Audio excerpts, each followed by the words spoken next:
What's up, YouTube? It's Seraphim, and we're back with another video.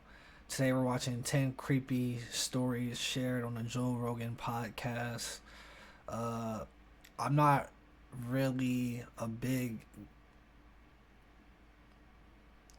ghost guy, personally. If we want to be honest, or you want me to be honest, I like to watch some like scary stuff, but like I don't.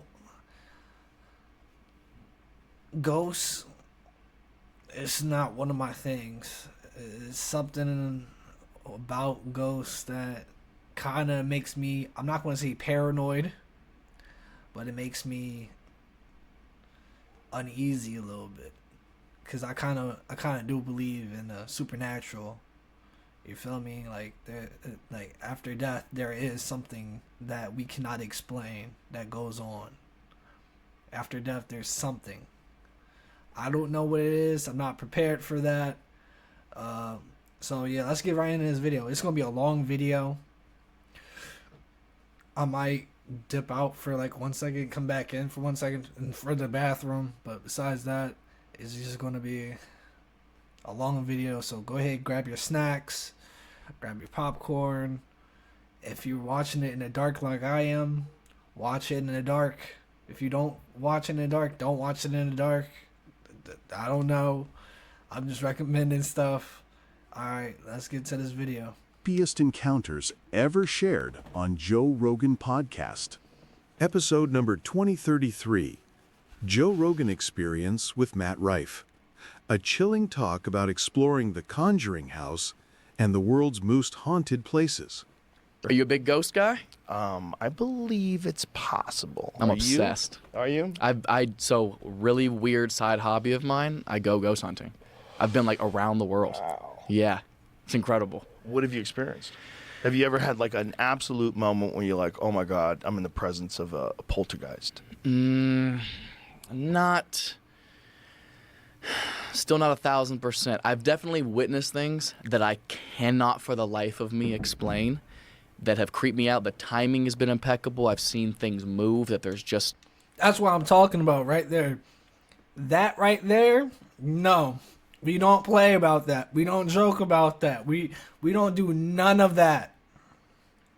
Oh, sorry. I like, that was really loud.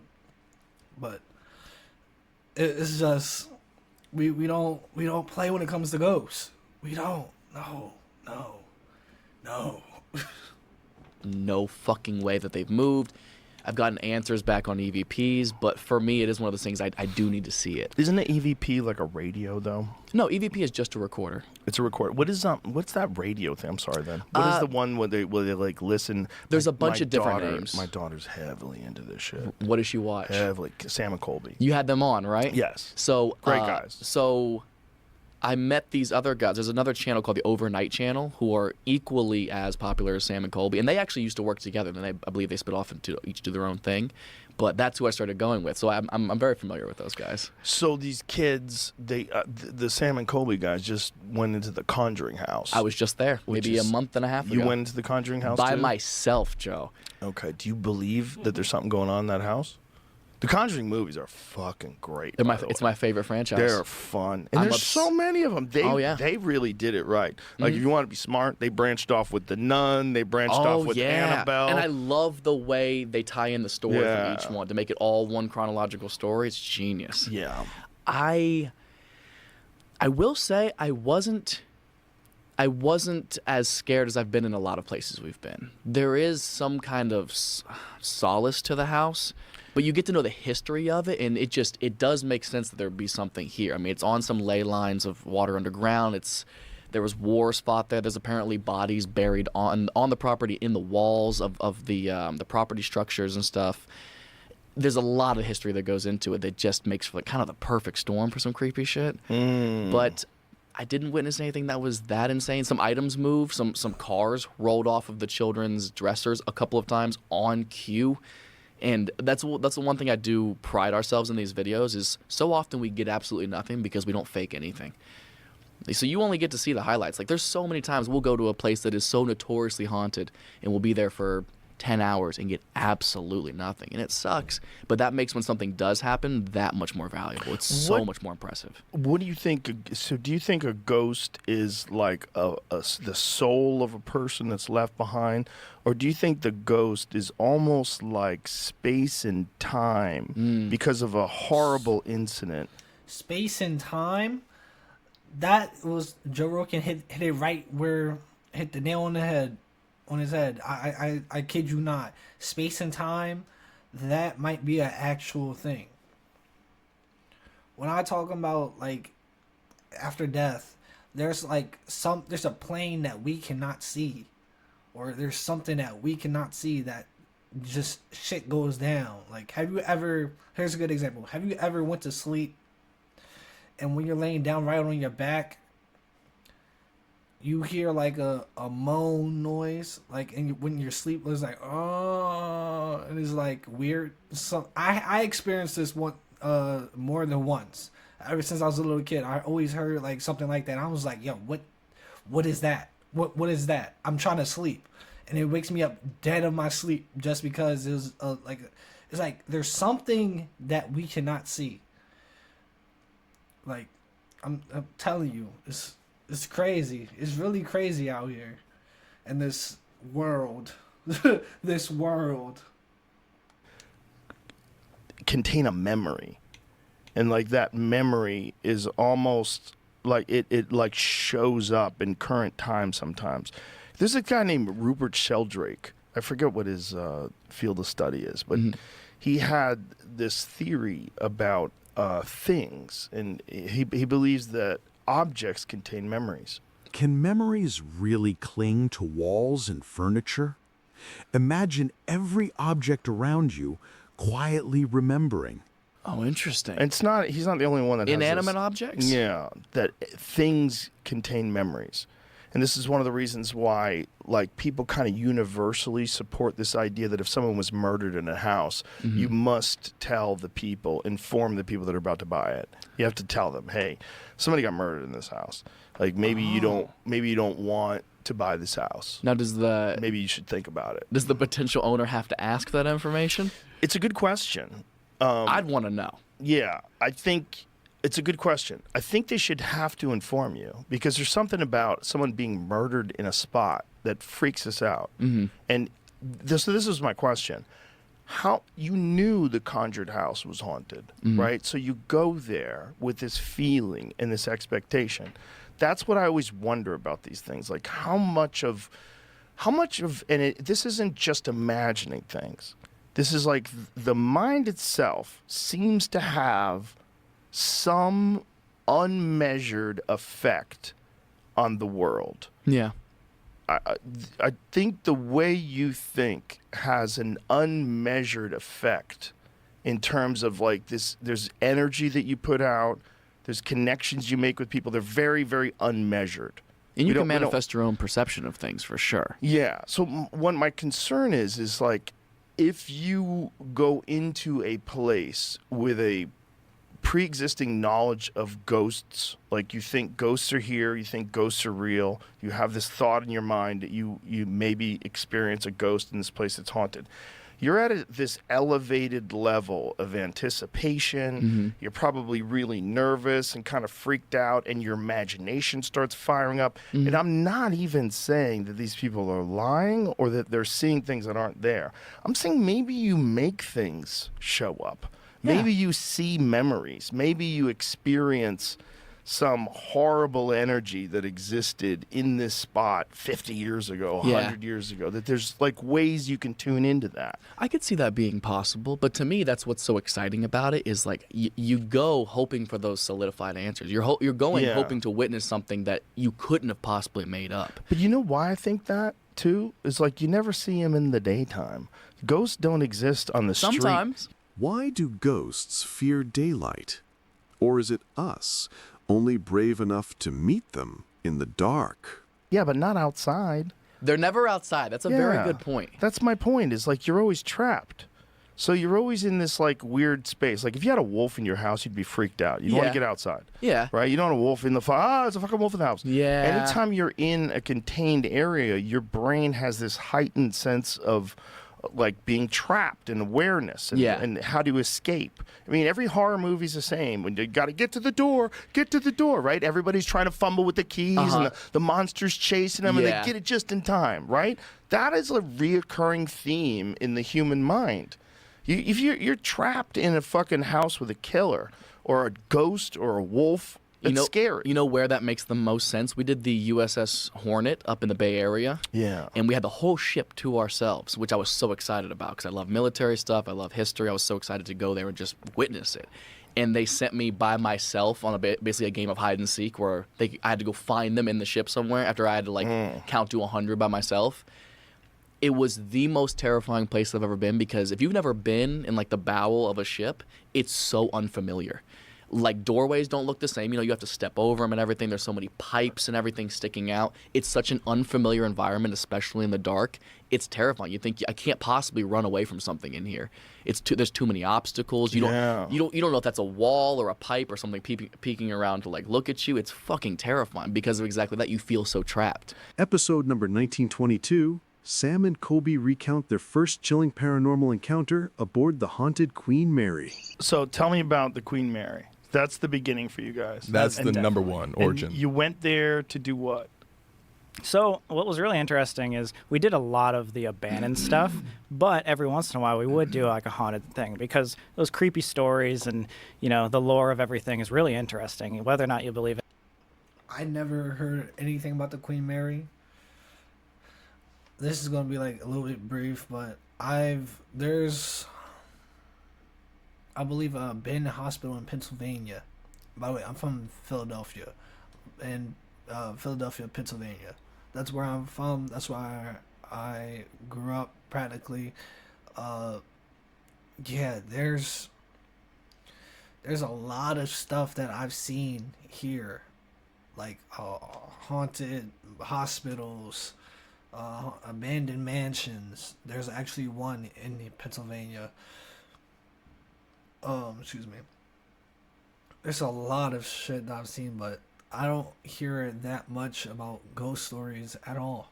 It's not something that is very common that pops on my like I used to listen to like the creepypasta. That's like the closest to like a ghost story you would hear. But yeah. You know what? Scratch what I just said. I just said scratch that. Let's get back to this video. I'm yapping. Yeah. At that time, we didn't really believe in any of the ghost stuff. We're like, all right, but this is going to be a great video because everyone loves telling the stories. But we just got, I don't know what it was, but someone forwarded us something saying that for the first time in 30 years, the Queen Mary in Long Beach, which is like one of the most haunted ships, like New York Times, like top 10 most haunted places in the world. We filmed Fear Factor there once. Really? Yeah. That's great. Okay. It's a beautiful ship. They do a comedy show there sometimes. No way. Didn't know Yeah, that for a either. while they had a regular comedy night there on the Queen Mary. Yeah, I didn't realize how like famous it was, but they have that. They have like haunted houses. They have a ton of different attractions there. But there's this one room, B340, that hadn't been open for 30 years, and allegedly they closed it down because there's multiple unexplained murders and or suicides in that room. And we're like, whoa, like, if this is the first week this is open after 30 years, this is going to be an amazing like story to tell or, video to film. And so we went in there trying to make something or like trying to get something. We obviously didn't really believe in that much. So we were like, all right, let's just see if it happens. If there's going to be a haunted location, it will be this. We toured around, did the whole thing. Weren't getting much, and we were kind of frustrated at that point because we're like, all right, this is supposed to be the cream of the crop. This is supposed to be the big wig. Like, why can't we get something to happen? And so it was 4 o'clock in the morning at this time. We've been trying for hours of just sitting in circles, like 4 o'clock to 3 o'clock. That's witching hour. Witching hour. Stuff go down in the middle of the night. I don't know why at that specific time, but it's just. Dude, there's just so much that happens in the middle of the night, and it's crazy. It's real crazy, dog. like asking out. And we saying, didn't like, have okay. any equipment at this time. This is like the first place we ever went to, so we were just like meandering like the hallways, being like, "Is anything here?" Yeah, like just trying to seeing get if something to anything happen Right. on camera, and nothing was happening. And so we're like, fine, I guess let's do this. Let's just like leave. Like it's fun to tell the story. Let's just leave. And so we turn off the camera, start packing up. We start walking towards the door. And as soon as we we're about to like get out of the room, the faucet turns on like full blast for 4 seconds and then turns back off. And we all like actually like, freeze and freak out. 2 of our roommates that were there at the time like just immediately started like crying. We ran in. We were like, okay, how is that actually possible at all? Maybe that's a sign of like it doesn't want to be filmed and it doesn't want us to leave. So maybe let's just not film this and try one more time just for the heck of it. And so that's what we did. But this time it worked. And to like the weirdest extent, we just like put away all of our cameras. We sat in the most serious tone saying like, okay guys, like before this didn't really believe, so like if this is happening, let's have something happen. And so we all sit in the dark together and we start calling out questions. And we're like, okay, like is there anybody here? And we hear a knock. And so we're like, okay, maybe that's something. Very faint though. It was like a tap. Like a tap. And so we're like, okay, let's just run with that. Can you tap more than once? And there was like 3 taps. We're like, okay, this is really weird. Like, can we start asking questions? And how loud are you saying this? Like, is it possible that someone could have heard you from another room? That's what we thought. So going, like, we were talking probably like this, but then there was times where we talk like really quiet. And like, we tested everything. But so what we did is we decided, let's ask questions using these taps. So we said, tap once for yes, tap anything more than once for no. A ghost starts answering their questions. We had a yes or no conversation for 35 minutes with something that we cannot explain. Mm-hmm. And we did everything because we were skeptical at this Did point. you film any of this? We didn't think so. But apparently, one of our friends who's like super religious was like, hey, no matter what, the entire night, he was keeping an audio recording in his pocket. We had no idea. We had no idea that he was doing that. So nobody talked about it. So if there was something there, it didn't know either. Yeah, we had no idea he had pulled that out. Like, we genuinely were like, okay, no one's filming. We even say in this audio recording, like, no one's filming. Like, this is no bullshit. Like, everyone, please, like, be serious about this. And so we had this conversation back and forth, and we tried to trick it. Like, we would ask questions in different manners. Like, okay, is there more than one of you? Yes. And then we'd say, are you alone? And it would say no. Back and forth, trying to get this thing. And the story kept straight the entire time. Mm-hmm. And we were like, okay, come on, there could be someone like screwing with us. This is like on, the news of being like haunted place. Yeah. Like, what's going on? Well, what was crazy about it too is all the knocks, they weren't just coming from one section. That would make sense if like maybe something outside was like tapping. These knocks would be like below us and then above us to our sides. Some would be louder than other ones. We went out to the hallway a couple times and we realized that we were like the last room besides like this like utility room to our left. And obviously we had like basically that whole like floor to ourselves as well since it was super late. Yeah, and then like sometime in the middle we were like okay, like let's like ask a question under our breath. Yeah. Like, okay, like this thing does not want us to leave. And at that moment the entire floor shook. Boom. Like, we were all like, oh my God, what was that? Was you something could feel the vibration in your feet. Crashing on the ship or something. It was huge. And so we're like, okay, so. Me personally, I would have left right after that. As soon as I felt boom right on my feet, I'm like, nope, it's following me. I cannot do it. I can't do this at all. This is a no-go. This is a no-no. We do not play about ghosts. We do not play about ghosts. No demons, no poltergeists. I don't care. No. I'm not going to turn around and then see someone in the corner over here standing like this.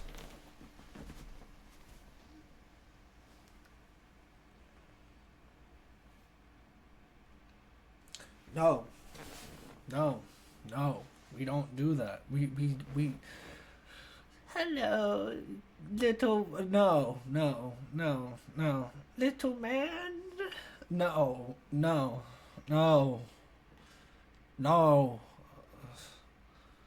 We don't do that. We don't. This thing doesn't want us to leave. And maybe we should just like ask questions under our breath for the rest of the time, just so we know it's not some employee, it's not someone like screwing with us the entire time. So fast forward to the very end, we were like, okay, we've had a bunch of conversations. At this point, we really believe if this is truly something, I want to know something about something deeper than just yes or no questions or just like something silly of like how many people are here. So I decided, let's ask about religion. and I ask out, is Why would you ask about religion? Why would you ask a ghost about its religion?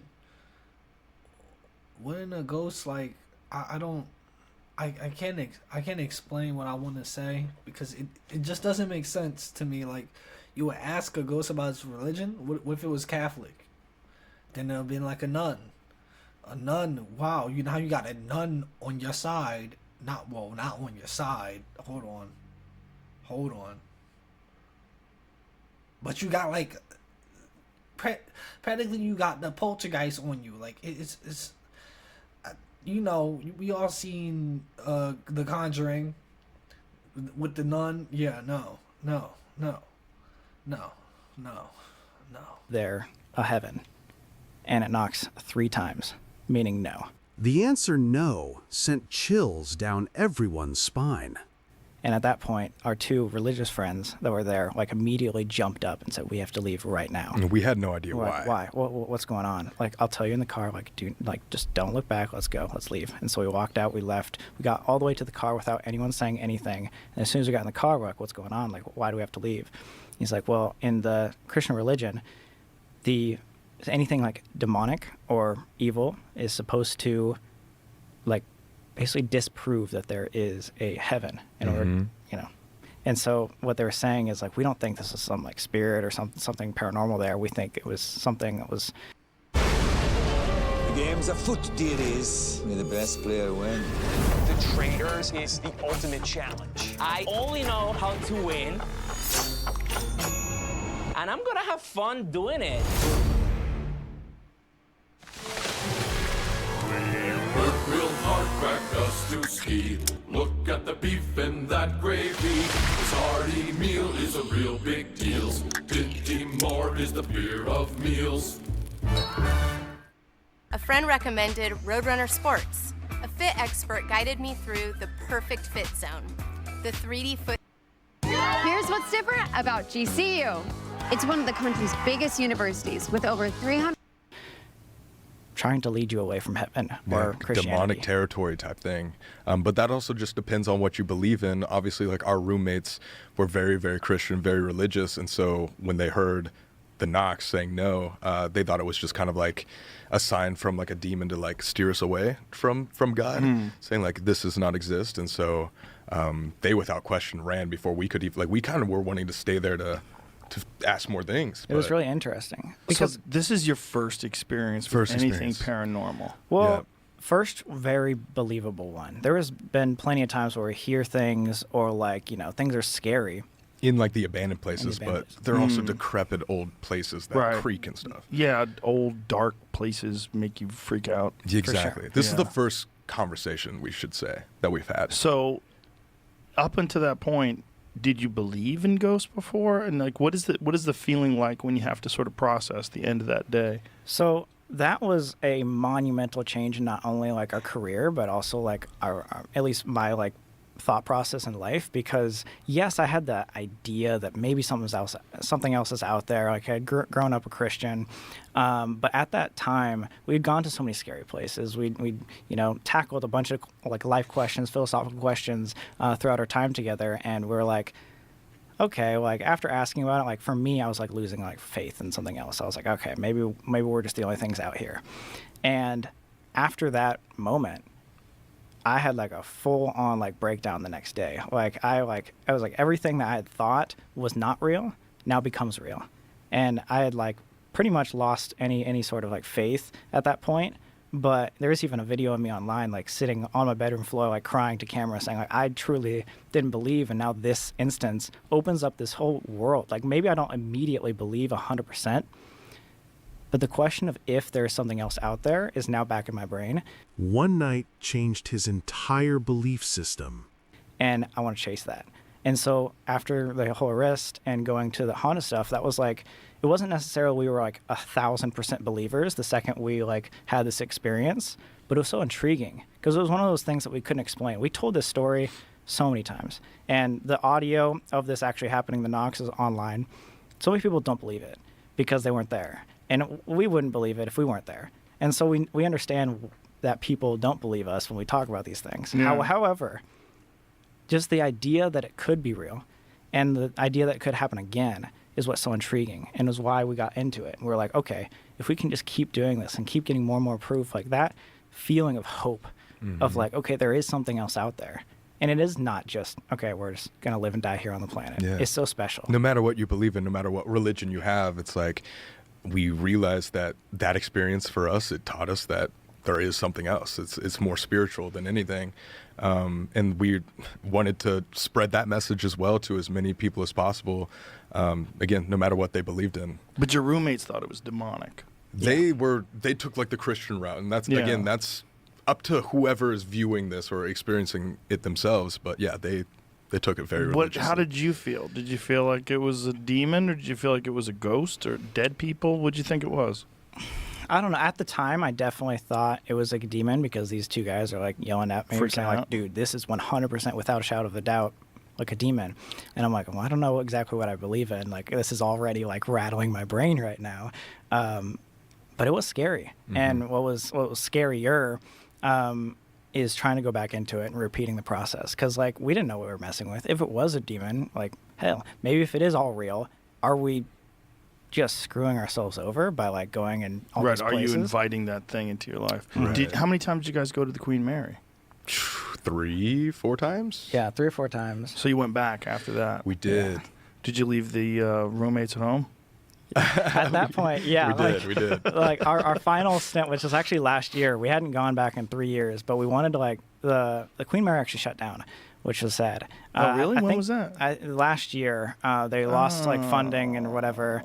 They might be opening up now. They're but, like, it was trying to, shut like, for a raise second. money and, like, get it back up. But Yeah.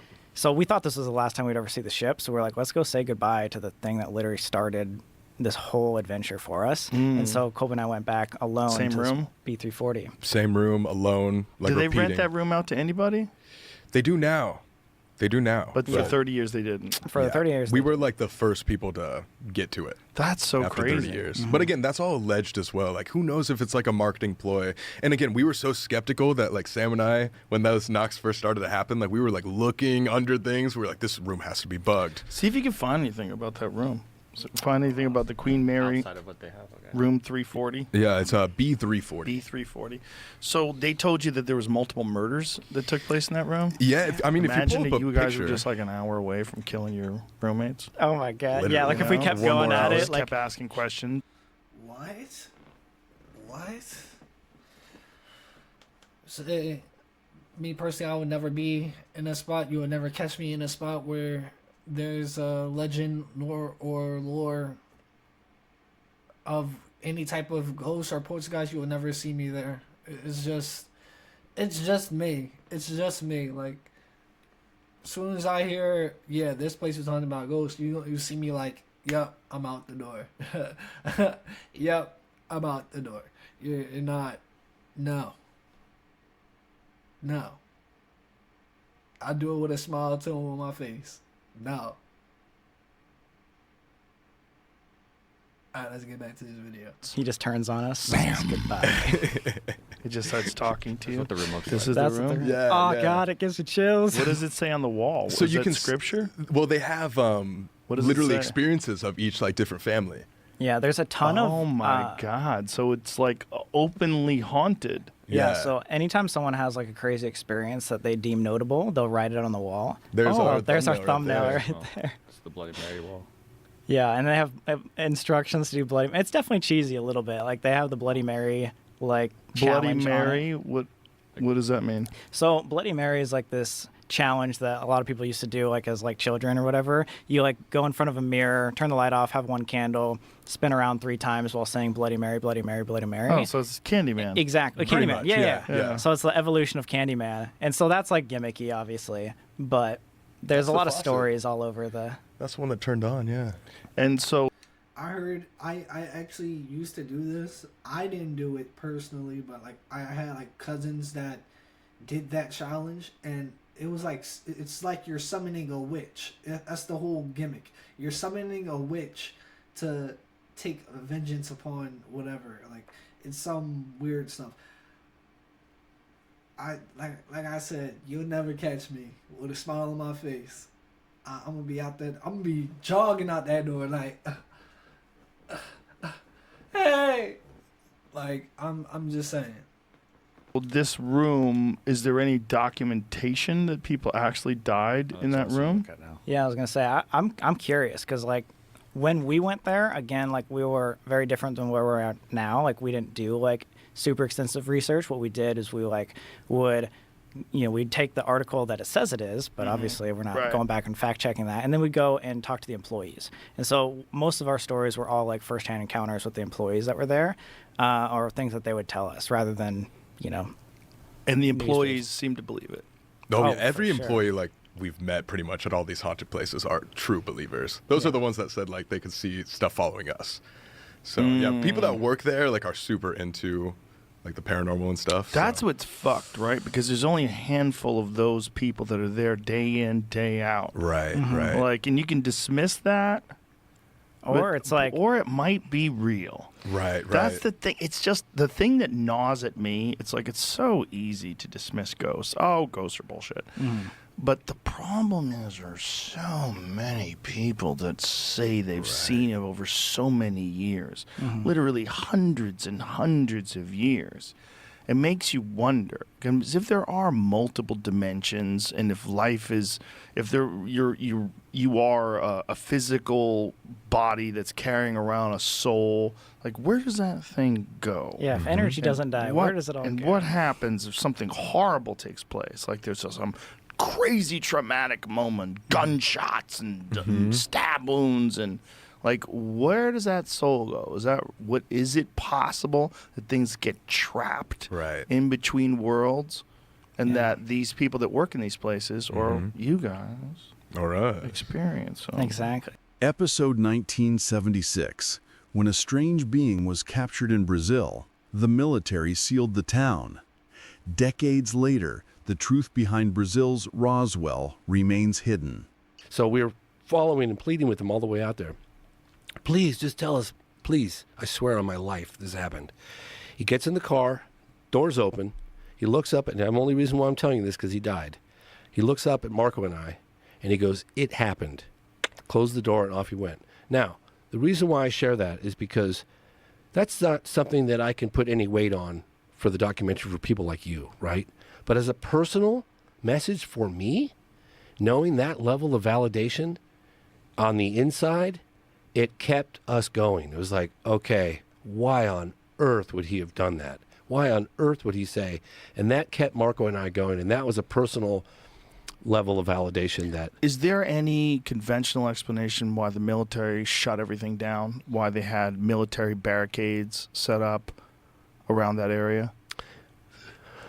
No, they did try to say that the creature was this guy who's got like some deformities, but I've seen the guy Modine or something like that. But you talk to the witnesses. But why would the military shut the town down because a guy with deformities? And then for the doctors in the hospital, they said there was like a midget having a baby or something weird, just something that was just so ridiculous. It was like, that's hilarious. A midget having a baby? What? What? You thought an alien was a midget having a baby? Like, come on, we're talking about an alien here. An alien.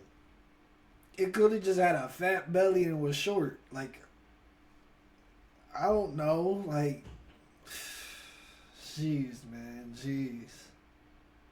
And you talk to the witnesses, and they're just like, "Oh, come on! I'm not even gonna, that's laughable at best." I mean, these girls came within 8 to 10 feet. Three women, Katya, two sisters, Liliani, and Valkyria, 14, 16, and 21. They got within 8 to 10 feet in broad daylight of this creature. And one of the things that doesn't come across in the film, when they saw this thing, they're looking like, what are we looking at here? They're walking through this field, and it's up against a cinder block wall. And one of them's looking at it, what is that? And it was crouched by the wall. It was weak and feeble. And one of them kind of like screeched. Like, what is that? And it turned, and it looked right at the girls, locked eyes on them. Liliana grabs her younger sister, who's 14, Valkyria, and hightails it out of there. Katya is 21. She's frozen in her tracks, locked eyes with this creature, and it's communicating with her, "Please help me. He wants help. It's weak and it's feeble and it's scared, and it's crouched down. Liliani realizes that Katya is back there. She gets, I don't know, 100 feet down the path. She leaves her sister, stay here, I'm going back to get Katya. She runs back. And I asked Katya, and I asked all the girls, during that moment of contact, when you lock eyes, I know it's only a brief second, but during that moment of contact, what did you feel? Like, put me there. That's where the title comes from, Moment of Contact, because that was when they locked eyes on this creature. And that's when Katya said, help me, I'm scared. And it was feeble and suffering. And it's a very powerful moment. And these girls have been saying the same thing. The mother, it's the first time I'd ever reported on these so-called like men in dark suits that show up and intimidate witnesses. To honestly, I've been hearing about those cases for so many times, but I've avoided them because it's got so much baggage from Men in Black. It's just ridiculous. I just didn't even want to be associated with it. But I'd heard it. I can go on until I'm blue in the face. I go until tomorrow morning with the amount of cases, with generals too. But this time, when the mother said that these men showed up and tried to get the daughters to say they were lying. Then came the Men in Black with cash and threats. And offered her a briefcase full of $100 bills, and they could relocate. I don't know. For some reason, I said, okay, for the first time in 25 years, I'm going to report on these guys. And I did. And it's in the movie. You can hear the mother talking about it, and she's so emotional. And the mother came back to the location where it happened, the smell, that stench, and the footprint on the ground. I mean, everybody talks about that stench, that it was so... They said, if you ever take like a skunk, multiply that by like 100,000, that would give you some indication of the level of like how putrid and nasty. It was paralyzing. And it stayed in the areas, like at the hospitals when they did the x-rays, and everybody talks about it. That stench, it's just unbelievable. Like it fills your navel cavities and doesn't leave for a week. It was incredible. And they all said the same thing. And they couldn't get it out. They couldn't get it out. Yeah, they sanitized the hospital. The guy said that he had to close off that wing of the hospital while they were sanitizing it because it was so intense. You know, so I How long did it last for? These killers, the longer they're out there, the more dangerous they become. We're going in loud. FBI! Happy hunting. The Hunting Party, tonight on NBC and Peacock. TaxAct doesn't care which tax filing software you've used in the past. Let's get them over with. There's a Harbor Freight store in your neighborhood. And the thing about neighborhoods...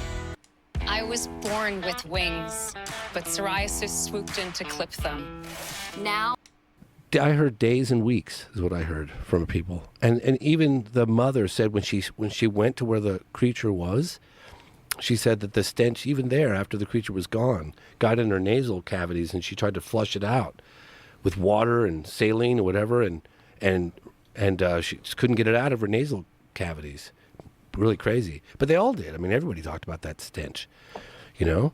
I mean, the military officer, the guy that drove the creature around, I was sitting across from him. You can't see his face, but I did.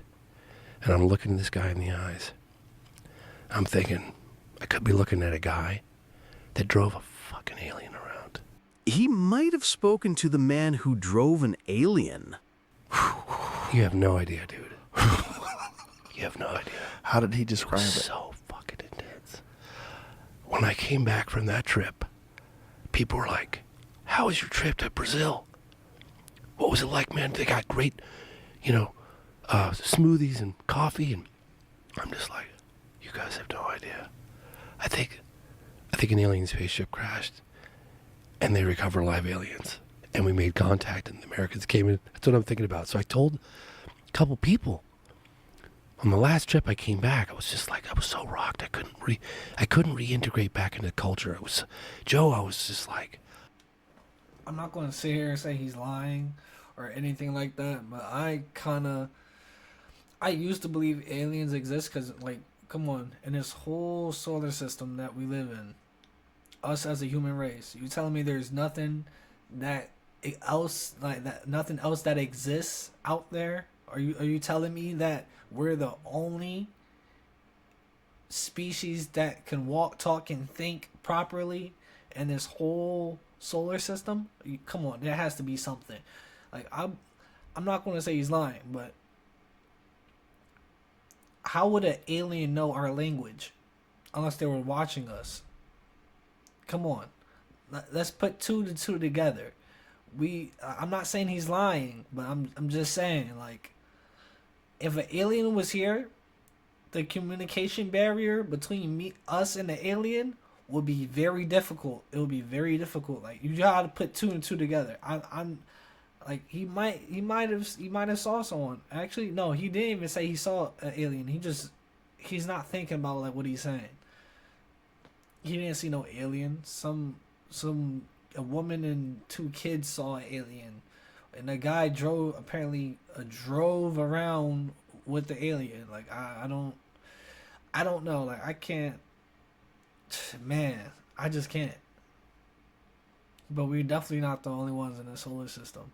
That's how I feel. That's my take on it, at least. Fuck, I think this happened. It's the biggest story ever. So people were asking me, even my neighbor who runs he runs that Make-A-Wish Foundation. He was like, James, he goes, bro, I like you a lot and I got a lot of respect for you, but you lost me on this one. And I was like, I don't blame you, bro. I really don't. But listen to the witnesses. That's all I say. And I would tell people, and I realized I can't talk about it. All I can say is just listen to the witnesses. Don't take it from me. But I'm looking at that guy in the eyes, Joe. And I've been at this for 30 years. I'm working on my 7th film right now. I'm looking this guy in the eyes and I'm like, this guy probably drove an alien around. And it tripped me out so hard. And it ruined his life. He's to get this guy to go on camera, just like a week earlier, he was like, I don't care all the money in the world. I'm never coming forward. The risks are too high. How did it ruin his life? Because you're harboring this secret. You're being watched. You're being told not to ever talk about this. Haunted not by ghosts, but by the military's silence. And you're looking over your shoulder all the time. And they call you, the military calls you periodically. They want to know where you are. And he's got this secret inside him that he can't tell the rest of the world. And he's thinking about all the different, everyone's out there speculating, is it real, is it fake, is it real, is it fake? And this guy drove a body around. Just think about that for a second. Think about the doctor who took the x-rays of this thing. Marco Leal. Let's be real.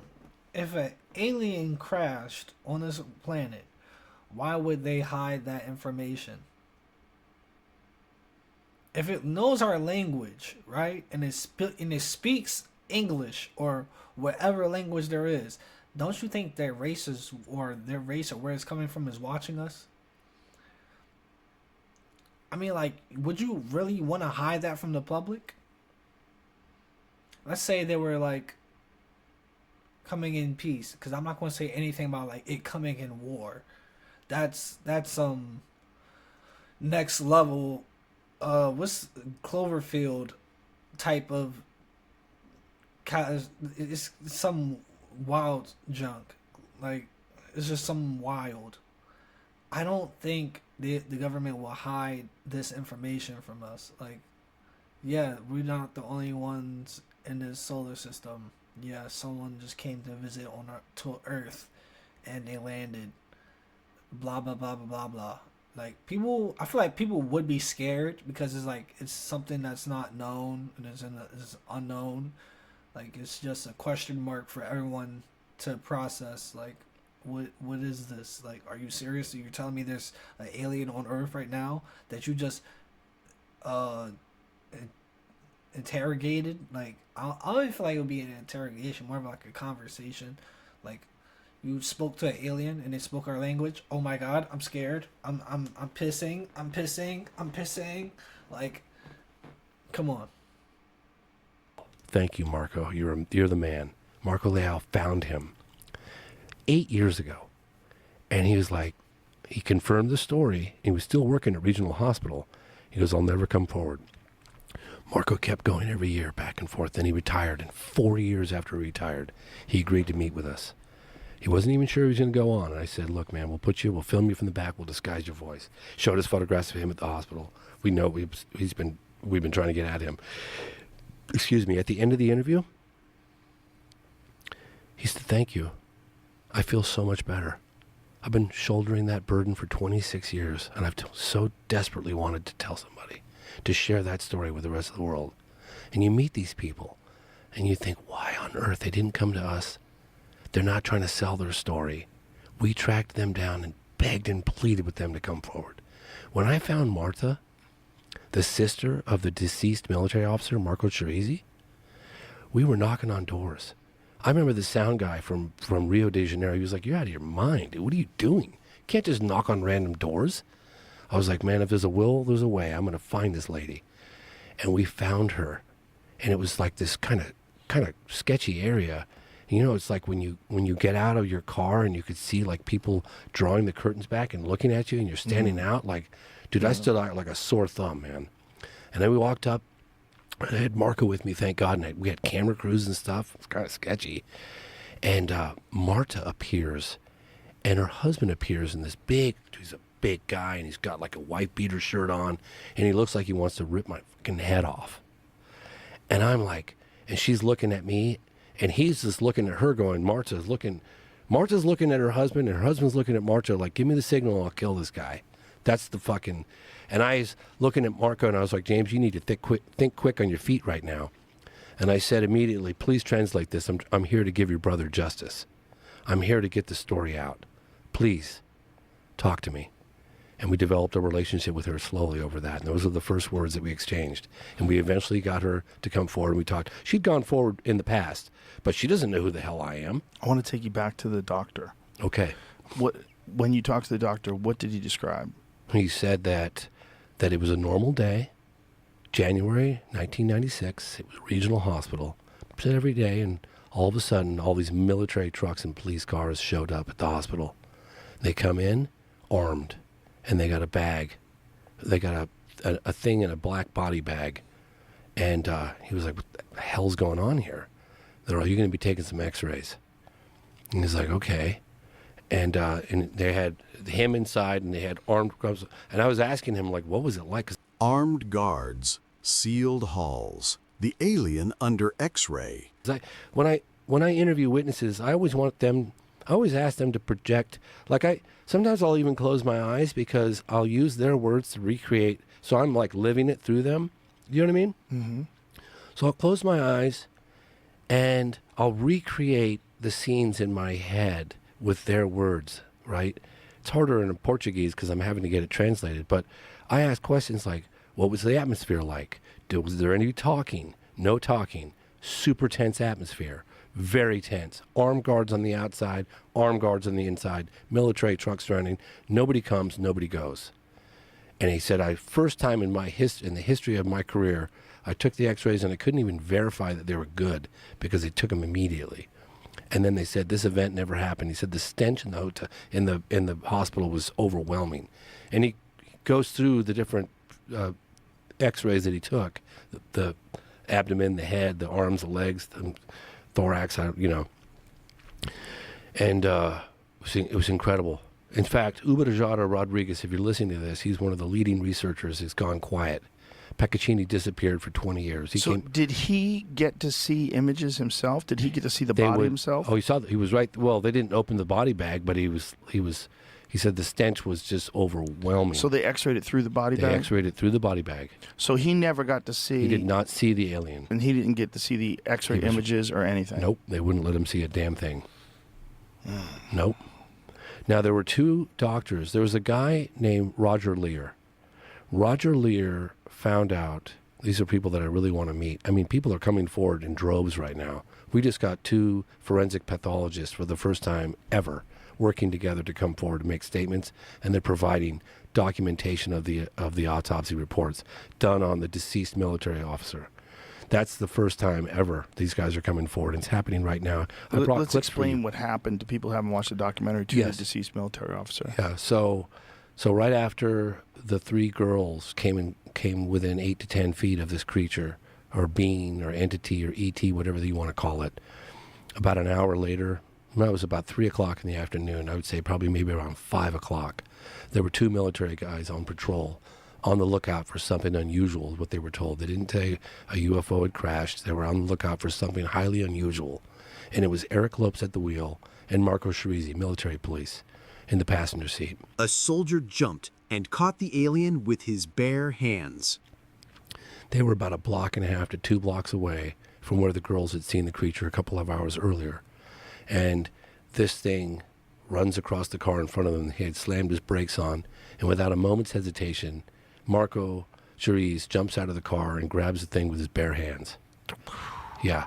And he puts it in the back seat, and they drive it to a clinic, and the doctor is like, what the hell is that? Get it out of here. I don't know what, leave. So they went to regional hospital, and then ultimately it went to Humanitas Hospital. And so we have testimony from Military X that when he drove it from Humanitas Hospital, it's in the movie, but he drove it from Humanitas Hospital to as a military base where it spent the night in the truck for one night, and then it went from there to Espesex Campinas. It's like a university. It's where all the intellectual scientific heavyweights reside. And then it was there, I think, under examination, according to the witnesses that we talked to, for a day or two, and that's when the Americans flew in to Campinas. And we have the radar military control officer who came forward last year, actually 2 years ago when we were there filming for the last time. His name is Marco Feres, F-E-R-E-S, and he came forward for the first time and he said, yeah, in January of 1996, this plane came in, USAF, he kept calling it, United States Air Force, came in and didn't have the authorization of the Brazilian government. And he was like, this thing can't land. And some higher up stepped into the room. This is his testimony. I'm just relaying what he said. He said some higher up came in the room and said, let it land. And it came and it landed at Campinas. And then from Campinas, 2 helicopters, according to him, flew to Varginha, Brazil, Varginha back to Campinas. Then they loaded something on the airplane and then off to the United States. And that's where the case goes cold. Episode number 2317, Giants in the Bible, Myths, and Archaeology. Joe Rogan and Cody Tucker explores if these stories could be more than imagination. 72. Joe Rogan and historian Lindsay Fitzharris uncover the eerie origins of the plague doctor mask, one of history's creepiest medical tools. It's important when you're studying the history of medicine to really get into the mindset because it's so wildly different to the way we think. Right. And actually, do you know what this is that I brought this? If people are just listening, it's a long beaked mask. I don't like know a if I'm bird holding mask. This up. Yeah. I do not know what that is. Okay, so a lot of people think this is a Venetian mask. This is actually particularly a particular example from Venice. It is what doctors would have worn during the bubonic plague. So it's called the plague doctor mask. And so it was invented in the 17th century by a French doctor. And the idea behind it was, so people thought that disease was spread by this thing called miasma, which are like little particles in the air. They're sort of associated with bad smells. So if something smells bad, it's probably not good for you, is what they thought. And it kind of makes sense because if you're in a really, if you're in a slummy area of the Victorian period, it probably has a lot of disease. It probably doesn't smell good. So that was sort of the thinking behind it. So what you would do is you would put sweet smelling herbs into the beak. And so you would be smelling this in. It would protect you from those evil miasma. Sweet herbs against invisible evil. Science once smelled its way through death. Whoa. Yeah, it's. Is that a real one? No, we don't actually have. I don't believe there's an example of a real one from the 17th century, but there's a lot of illustrations of the plague doctor, and he would have been wearing a hat. He would have been wearing a cape, leather gloves, like sort of just protecting himself. Oh, there you go. That's a real one. Authentic 16th century plague doctor mask preserved and on display at the. Whoa, there you go. Another one. German Museum of Medical History. But I question that because it was invented in the 17th century. So if it's real, it's going to be a little bit later. Interesting. But we don't know how much they were worn because they would have been expensive. A lot of doctors weren't very noble. So if the plague broke out, they got the hell out of there. There was sort of a phrase, go far and go long. Get out and don't come back for a while. God.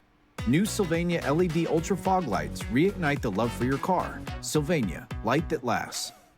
Okay, work with me. All that meal prep for what? Reach your health goals through hers? Hair loss, mental health, weight loss. Let's do this.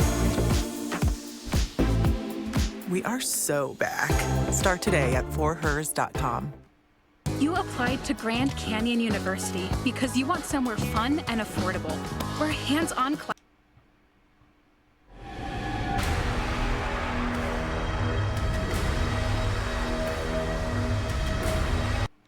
there wasn't much they could do for you. They had.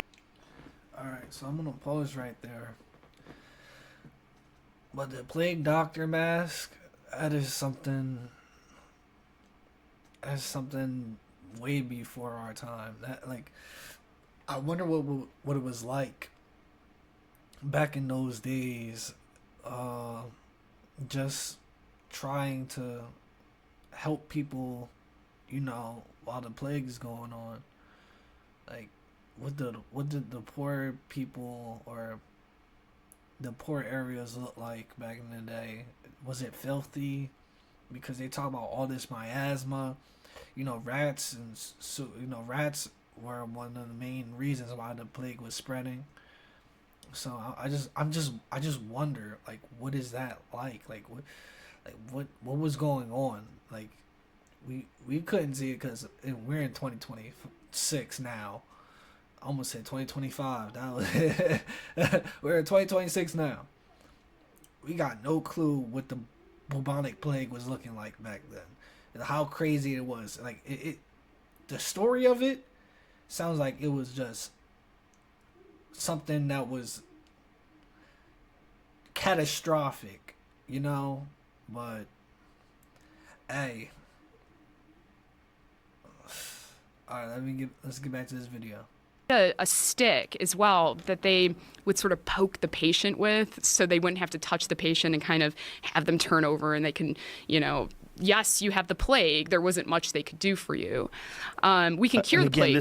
They did not know what germs were, so they really didn't understand what the plague was. They had sort of a concept of contagion. So if you broke out with the plague, they would probably quarantine you in your house, and they put a big cross on the door. Isolation by cross, a family sealed in to die or survive. And so people would bring food, and you'd you know, put a basket outside of your window with a rope, and you take. And so they do that until everybody was dead in the house, or that the plague had passed, and they felt that you were safe to come out into the general population. So there was an idea that these things were contagious, but not, again, in the way that we kind of understand diseases being spread today. God, it's so strange that they would. You would not know what was going on. Like, people would just start dying, and you'd be like, "What is you would this think a curse?" That it was, it could be God's curse. And people say, you know, oh, the plague mask is so terrifying. It is pretty creepy. Can I put it on? It's super creepy, but I always say that it's good luck. This is why I brought this across the Atlantic, so Joe Rogan could wear the plague doctor mask.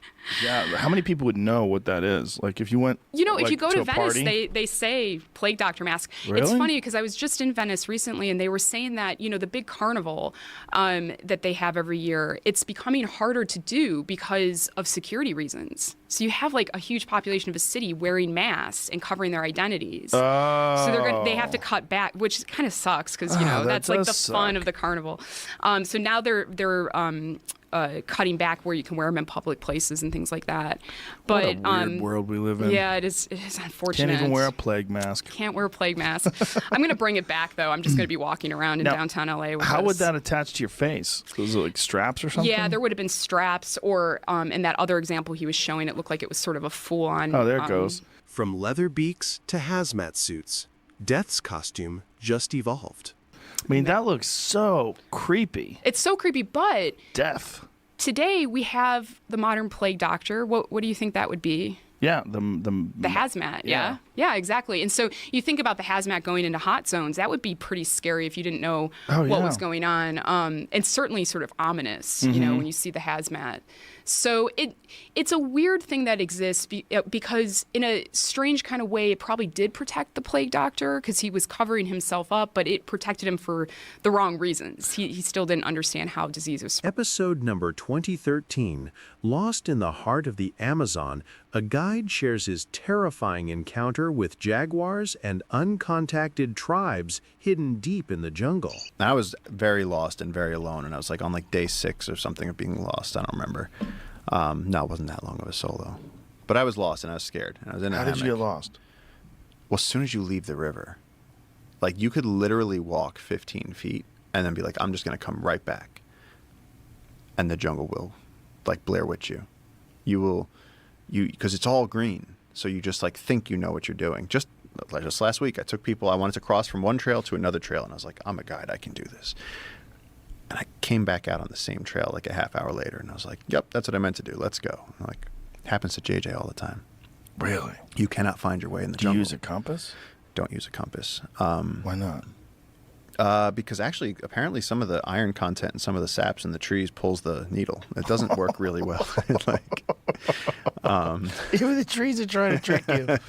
Oh my God. GPSs run out of batteries. It's like you really you have to learn your bushcraft. You have to learn how to navigate in the jungle, and it's like which is pretty much you have to get just amazing at dead reckoning and remembering your course, because it's so dense that like we play with people. We go go see if you can go from here to there. And it's like they can't go there. They can't do that as soon as you leave the river. So like I had gone out on this solo, gotten lost, gotten scared, and then been like, oh shit, what if I just like into the wilded myself? What if now I'm gonna be the next kid that went and died in the Amazon? And like I like slept in the hammock, but this is like as I was learning, so I didn't realize that the hammock that I had bought had a mosquito net on top, but the back was not mosquito proof, so they could stick through. So my back was being destroyed by mosquitoes as I'm trying to sleep. And like a couple of nights of that. And so I finally fall asleep and I wake up in the middle of the night. And Imagine waking up inches from a jaguar's breath. I hear breathing right next to my face. And I like wanted to turn my headlamp on. And I just hear like right here. Like I could feel her breath. And I was like 6 inches away from a jaguar's face. And she just like, and then left. And she just came in. She wanted to see what that was. She was like, you're not going to move. That's what you're not going to do. She growled like right into my ear. And then later on. But that one's cute, though. That's a cute picture. That's a cute jag. Wow. And they vary in colors and the spots and everything, right? Like some of them are much darker. Yeah. Well, I mean, yeah, actually somebody recently was like, where do you see panthers? And I went on this whole thing of like, a leopard or a jaguar, just like you can have albinos, you have a melanistic one. Yeah. Wow. And so like people would call that a panther, but a panther's not a real, there's no animal that's a panther. It's like a Kleenex. It's like it's just another name for it.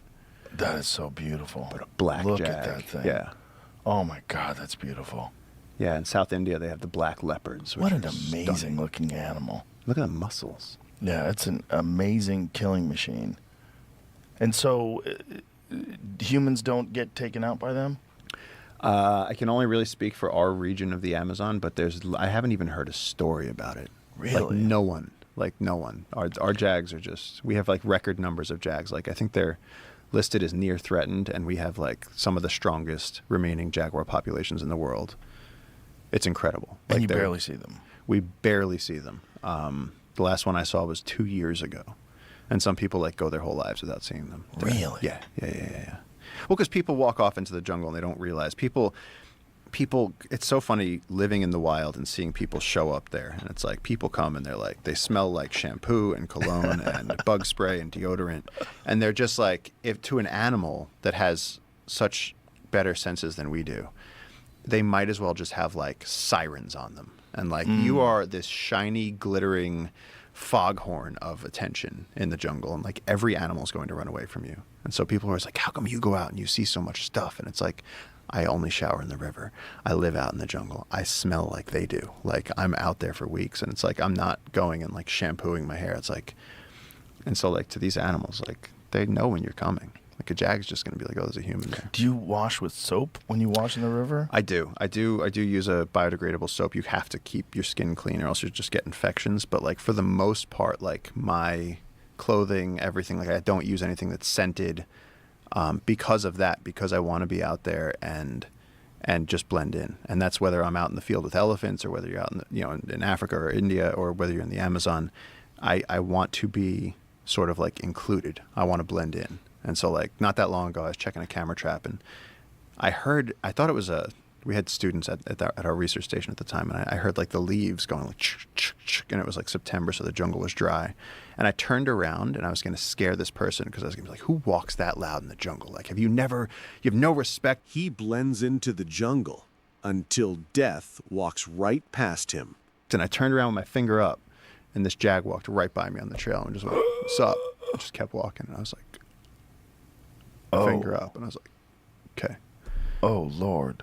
But I took that as good because at least I was my like scent trail was so that he didn't know I was there. I could see it on his face. He didn't care. He was like, hey. But I mean, he was 6 feet away. He didn't even break his stride. He just walked by me and was like, yo, what's up? They don't think of you as food, so they just keep moving. No, and I think they're, with big cats, they're the mothers teach the young how to hunt, and I think they're so oriented. Like with tigers, they're so oriented on horizontal. Get the neck from underneath, break the neck from up top, and it's like when they see a vertical animal walking by, I think they're like, first of all, I don't know what this is. Second of all, it smells weird. Third of all, where do I even? You got to be desperate to take that risk. I don't think that they. Lions are a different story, but with jags, with tigers, with leopards, I've never ever felt any fear being around a jaguar, like any fear. I don't even take pictures of them. I just enjoy it. Wow. I let other people take pictures. God, that's crazy. A whole jaguar doesn't see humans as a meal ticket. That's some crazy news that I'm hearing. When I think of a jaguar, I think of like instant mauling. Like it's just gonna maul me to death. Like it's gonna scratch my arm, scratch my knees, scratch my thigh, and just bite like my arm or maybe my torso. Like try to scratch and get some organs. Like that's what I think of when it comes to a jaguar. Like I'm over here hearing that, it's just walking by saying what's up to people now. Like, yo, I'm still gonna have caution if I ever run into a jaguar, which I may never, because I'm gonna say this once again. You're never catching me in a spot like that, just like ghosts. With a smile on my face, I'm jogging. I'm just doing my little thing. You feel me? Yeah. I'm with people, I'll let them take pictures, but I will not lift my camera for a jag. I'll just stand there and just take it in. Yeah. You get to see him so rarely. I don't want to sit there finally seeing one and then put another screen in front of my face. Right. Look through it through some glass. Like, whoa. Yeah. Yeah, that's our camera. They've started that's from yours? Yeah. Wow, look at that thing. Yeah. That is so majestic. What an amazing animal. Those glowing eyes. Well, that's the crazy thing. You shine your headlamp into the night, and then when things look back at you, you got to wonder what it is. It's like, well, when there's two eyes in the front, it's two eyes in the front, yeah. But sometimes the deer, but then the jags do this thing where they move their head like this. They try and see around your headlamp. They'll like do this little side to side thing. Like the deer, they'll just blink at you. They'll just blink, and so you start learning the eye shines. You start learning the. Because then you can be out there at night and you look at something and people are like, oh shit, dude, it's a jag. And it's like, no, it's a deer.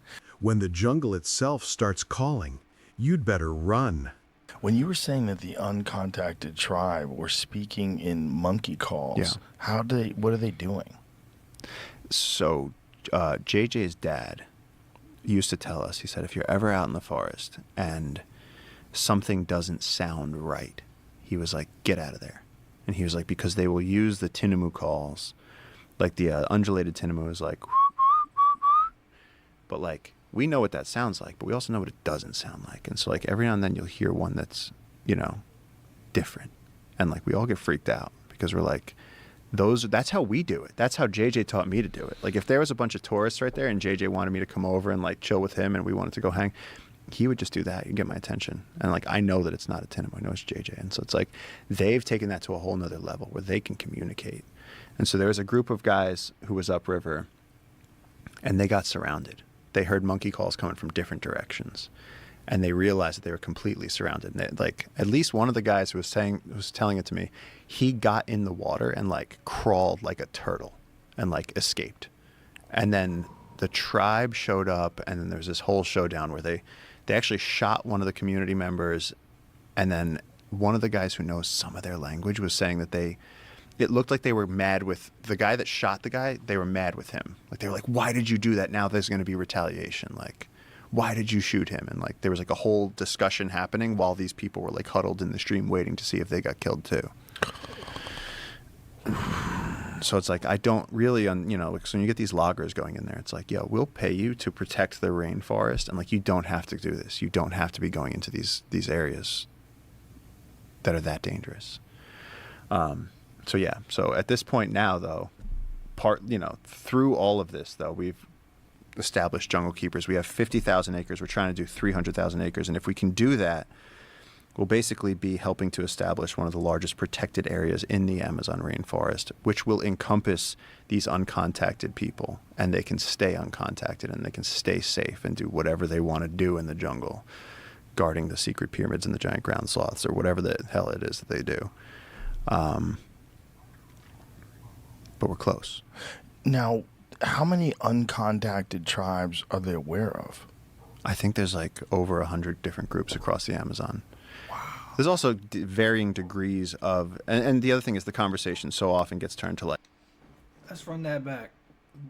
Let's just run that back. Let's run that back real quick. That are that dangerous. So at this point now, though, through all of this, though, we've established jungle keepers. We have 50,000 acres. We're trying to do 300,000 acres, and if we can do that, will basically be helping to establish one of the largest protected areas in the Amazon rainforest, which will encompass these uncontacted people, and they can stay uncontacted and they can stay safe and do whatever they want to do in the jungle, guarding the secret pyramids and the giant ground sloths or whatever the hell it is that they do. But we're close. Now, how many uncontacted tribes are they aware of? I think there's like over 100 different groups across the Amazon. There's also varying. He said 100 different groups of tribesmen. What? Isn't that just crazy? Like, that doesn't sound like something normal. Like, you think people would be, discovered, and be in normal society, but 100 different tribesmen that are just out there in the forest doing the thing they do, like just doing wild, I don't even know what to say, like 100, you're telling me 100 different tribesmen that are not, it's not normal. It's not normal. That's crazy. That's just crazy. It's just not normal. Degrees of, and the other thing is There's nothing for me to really say, for real. It's just, that's not, like, you're not in society, you're not where technology is, you're in the forest. You were born in the forest, and you got ways of communicating that's like different from mankind. You're speaking like animals. Conversation so often gets turned to like they're violent, and that they're people that live out in the jungle, and I have no idea how they do it either, because at night we need headlamps. We don't have. That's what I'm talking about too. At night, you have to like be on your P's and Q's, and these people are just living that lifestyle where there's like, oh yeah, no flex, but I can see in the dark. There's wild jaguars around here. We eat them.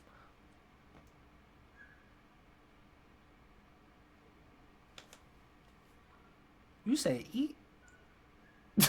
Like, hello? That's not normal. That is not normal for a human being. Like, I cannot be in the jungle at all. I'm not going to try. I'm going to turn around and there's going to be a serpent near my face talking about some. Like, what the fuck? And you think I'm going to survive in there? No. I could probably make a fire. That's all I know how to do. Make a fire with sticks. Probably hunt me. I can't sharpen a stick. So I don't even know how to hunt. I need to have tools with me, like a knife at least. Like, yo, this is crazy. This is crazy. 100 different tribesmen. Night vision. All the animals have night vision. So it's like, what do they do that night? They're able to make fire in the jungle at night every day. These killers, the longer they're out there, the more dangerous they become. We're going in loud. FBI! Happy hunting. The Hunting Party, tonight on NBC and Peacock. This hearty meal is a real big deal. Dinty Moore is the beer of meals. Help reduce cold symptoms by 3 days. Sambucol day and night relief capsules work just as hard at night, so you get a restful sleep with powerful immune support for day and night relief. Feel better faster with Sambucol. However you book, first check Kayak to compare prices from hundreds of travel sites on the hotel you want. Then do what people do. Recheck sites Kayak. Oh my cheese. The new OM cheeseburger from Applebee's. We took our juicy all-beef patty, melty American cheese, crispy applewood smoked bacon, spicy honey mustard, and fries, and put it on a sizzling skillet of cheese. So push the cheese, pull the cheese, love the cheese. Too much cheese? Never. Applebee's new OM. If I gave you an entire book of matches, me and you, we sat down right now in the jungle. I was like, okay, cool. You got a machete and a book of matches. First one to make fire wins. How do they light fire in the rainforest's endless rain? We couldn't do it. It's wet. Everything is wet. So how are they? What's their? Are they doing bow drill? Are they doing? What are they doing? So We don't know. We don't really know. No. We don't know how they do that. We don't know how they stay infection free. We don't know what they do with their old people. We never see old people. We never really see children. And so like they move around and we see like groups of men on beaches. We see like that picture, that aerial picture where you see like a family group out. That's in turtle season where you have turtles laying their eggs on the beaches and the tribes will come out because that's easy food. You just pick up turtle eggs and eat them. But there's so much that we don't know about their lifestyle. And like people get so many things wrong. Just, if you leave them alone, then they won't kill you. If then people go, oh, they're Stone Age tribes. And it's like, well, they're not Stone Age tribes because they're alive right now. And you couldn't live out in the jungle, but they can.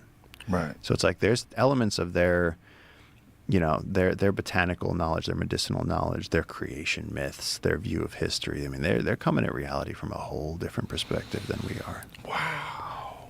And there's really no way to get. Does anyone speak their language? Do we know what language they all speak? Is it universal? Do they have different languages? It's not universal. And there was someone in our region who captured a child. From the uncontacted, raised him in a very remote community, and people have tried, anthropologists have tried, they've been like, hey, so what was it like when you grew up? And it's dark. He's just like, I don't remember. Like no one's been able to get any information out of him. How old was he when they captured him? I think like 6. Like under 10 for sure. Does he not remember? Or does he just not want to talk about it? I don't know. That's the 6-year-old, kid. You kidnapped a 6-year-old child and expected to remember his memories of living in the forest. It's not like when I was 6. Do I even remember when I was 6? I have a memory of me playing with cars in a rubber gator toy. Like, come on, like, are you serious now? Are you really serious? You expect a 6-year-old kid to remember how his lifestyle was in the forest and how they communicated in the forest? No. You got me thinking like it was a grown man that they just got from there and it was like, yo, come live with us. Like, that's what you got me thinking. But a 6-year-old kid, of course he's not going to remember it. It's like playing with a toy car. He's going to remember that. Like, it's small things that impact us when we are little and that we remember forever. Like, come on. There's all these underlying stories. Oh man, yeah. There's just. Then last year, some loggers went to a place they shouldn't have gone, and they got whacked. And sort of like the WhatsApp underground in Peru. Like everyone was sending each other pictures because one of the cops sent to his family a picture of what the bodies looked like on day 6, laying on the beach with arrows in them and shit. And it was like, oh my God. It was like this. It makes you stay in bed at night. Curiosity versus caution. Should we ever reach out? Just like, I'm not going out. Jesus. But I mean, yeah, it's a complicated topic because there's people that want to contact them, there's people that want to leave them alone, and then of course there's missionaries that are like, they need the Bible. What did you think about Lost City of Z? I loved the book. I wanted more from the movie. Of course. Yeah. There's only so much time and yeah. Hollywood fuckery. Oh, God. The book was fantastic, and that guy was out of his mind. Out of his mind. Out of his mind. Yeah. Percy Fawcett. Yeah. Percy Fawcett. But like the fact that he could go on those expeditions and not get infected. Mm-hmm. I've been brutally like. Hold on, let me show you. I'll show you this picture. I don't think there's any way of pulling this up, but like oh my God! Like the jungle just gets into your skin. Oh, what is that on your face? MRSA infection. It like started. Oh. It started like mosquito bites, and then I would scratch, and then you don't realize you're spreading it with your fingernails. And you like go like this and shit, and then. I mean, I almost died from that. Like that was, but I was staying in the jungle to like take care of an anteater. But it's like, how did you get free of that? Like, if you're in the jungle, did you use antibiotics? Go home. You just go home. I had to go home at that point. I remember I got to JFK, and the guy, he like looked down at my passport. He goes, "Yeah, what were you doing in Peru?" And then he looked up at me and he goes, "Buddy, what the fuck?" And I was like, "I'm just trying to get it." And he like stamped it. He was like, "Go, go, go, go, go." He's like, "Go to the doctor." I can't believe they let me through. Right, you could have been infected with some crazy plague. Could have had like monkey Ebola. Like yeah. it looked bad, and I spent days in the hospital. Like it was really really bad. But for Percy Fawcett to not, they would say like other people would be dying. There was somebody, I think the guy's name was Murray. He came from the Shackleton XP. He'd already been out with Shackleton, so he was like, "I'm a real explorer," and he didn't last any time with Fawcett, because Percy Fawcett was just like, "You can't keep up, go die. You can go die with the mules." Like he just wouldn't stop. Lost explorer? Dead or crowned? Deep in the green? So my question is like, did he go out and eventually get killed, or did he eventually go out and like find the tribe that made him their king and just... There's no knowledge. There's no right? knowledge of it. Yeah, no one really knows what happened to him. And they said in that book that over 100 people have died looking for him since he left. Because then the other expeditions that have gone out, all of those have died too. Episode number 1932.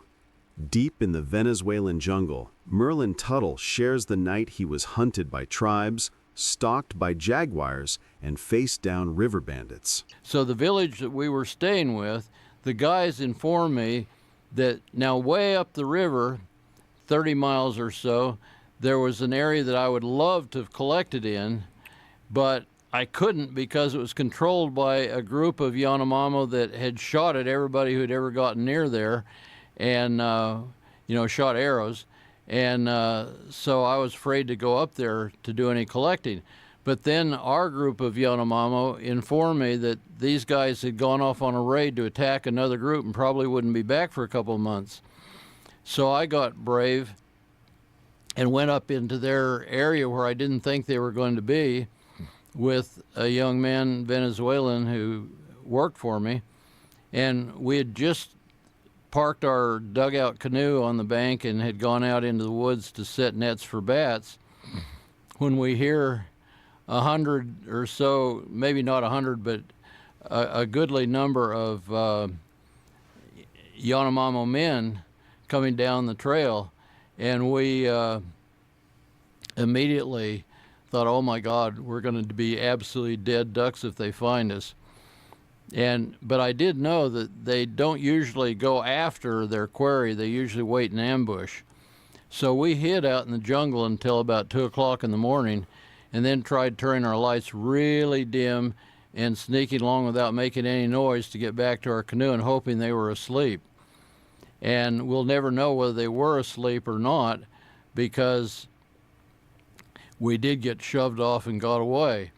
But the very next night, we were stupid enough to think we had gone far enough away that they wouldn't find us, and we went back and tried to net again, and then we heard jaguar noises. And I had a Yanomamo and a Maikitari Indian working for me, and they immediately started warning me, that's not El Tigre, that's the Indians that we're trying to avoid. And they're just making jaguar noises. Right, to communicate among themselves. What sounded like a jaguar might not be one at all. Oh, wow. But I insisted. I thought that these guys were just trying to get out of work because I'd been working them pretty hard, and that they wanted to go to bed early that night. So I didn't really take them very seriously. And I went off with my shotgun. Back then, we were collecting everything from jaguars to mice, and so in those days, it was a big macho thing to shoot a jaguar. So I go off with my shotgun to hunt the jaguar, and it kept moving too fast without noise in between, and I finally dawned on me that, hey, this is more like Indians than jaguars to me even. I went back, and my guys were just ready to actually abandon me and leave me. They were so scared. Oh, no. We didn't even take the nets down. We got out of there as fast as we could, went back to camp, and the next day when we came back to get our nets, all the main strands of the nets had been stolen, proving that these were Indians that were after us. And we probably just got out in time. Woo! So that's the most danger you've ever been in. I don't know. I mean, there was the time I was crawling into a cave and on my belly in a narrow passage, and all of a sudden found that there was a big cobra coming out, and I had to lay perfectly still so that the cobra didn't get upset while he was going by. So you had to lay perfectly still while the cobra slithered by you? Yeah. Whoa. And there was the time the river bandits came after us. River bandits, where was that? From wild beasts to human predators, danger never ends. That was in Venezuela on the Costa Chiari Canal. We're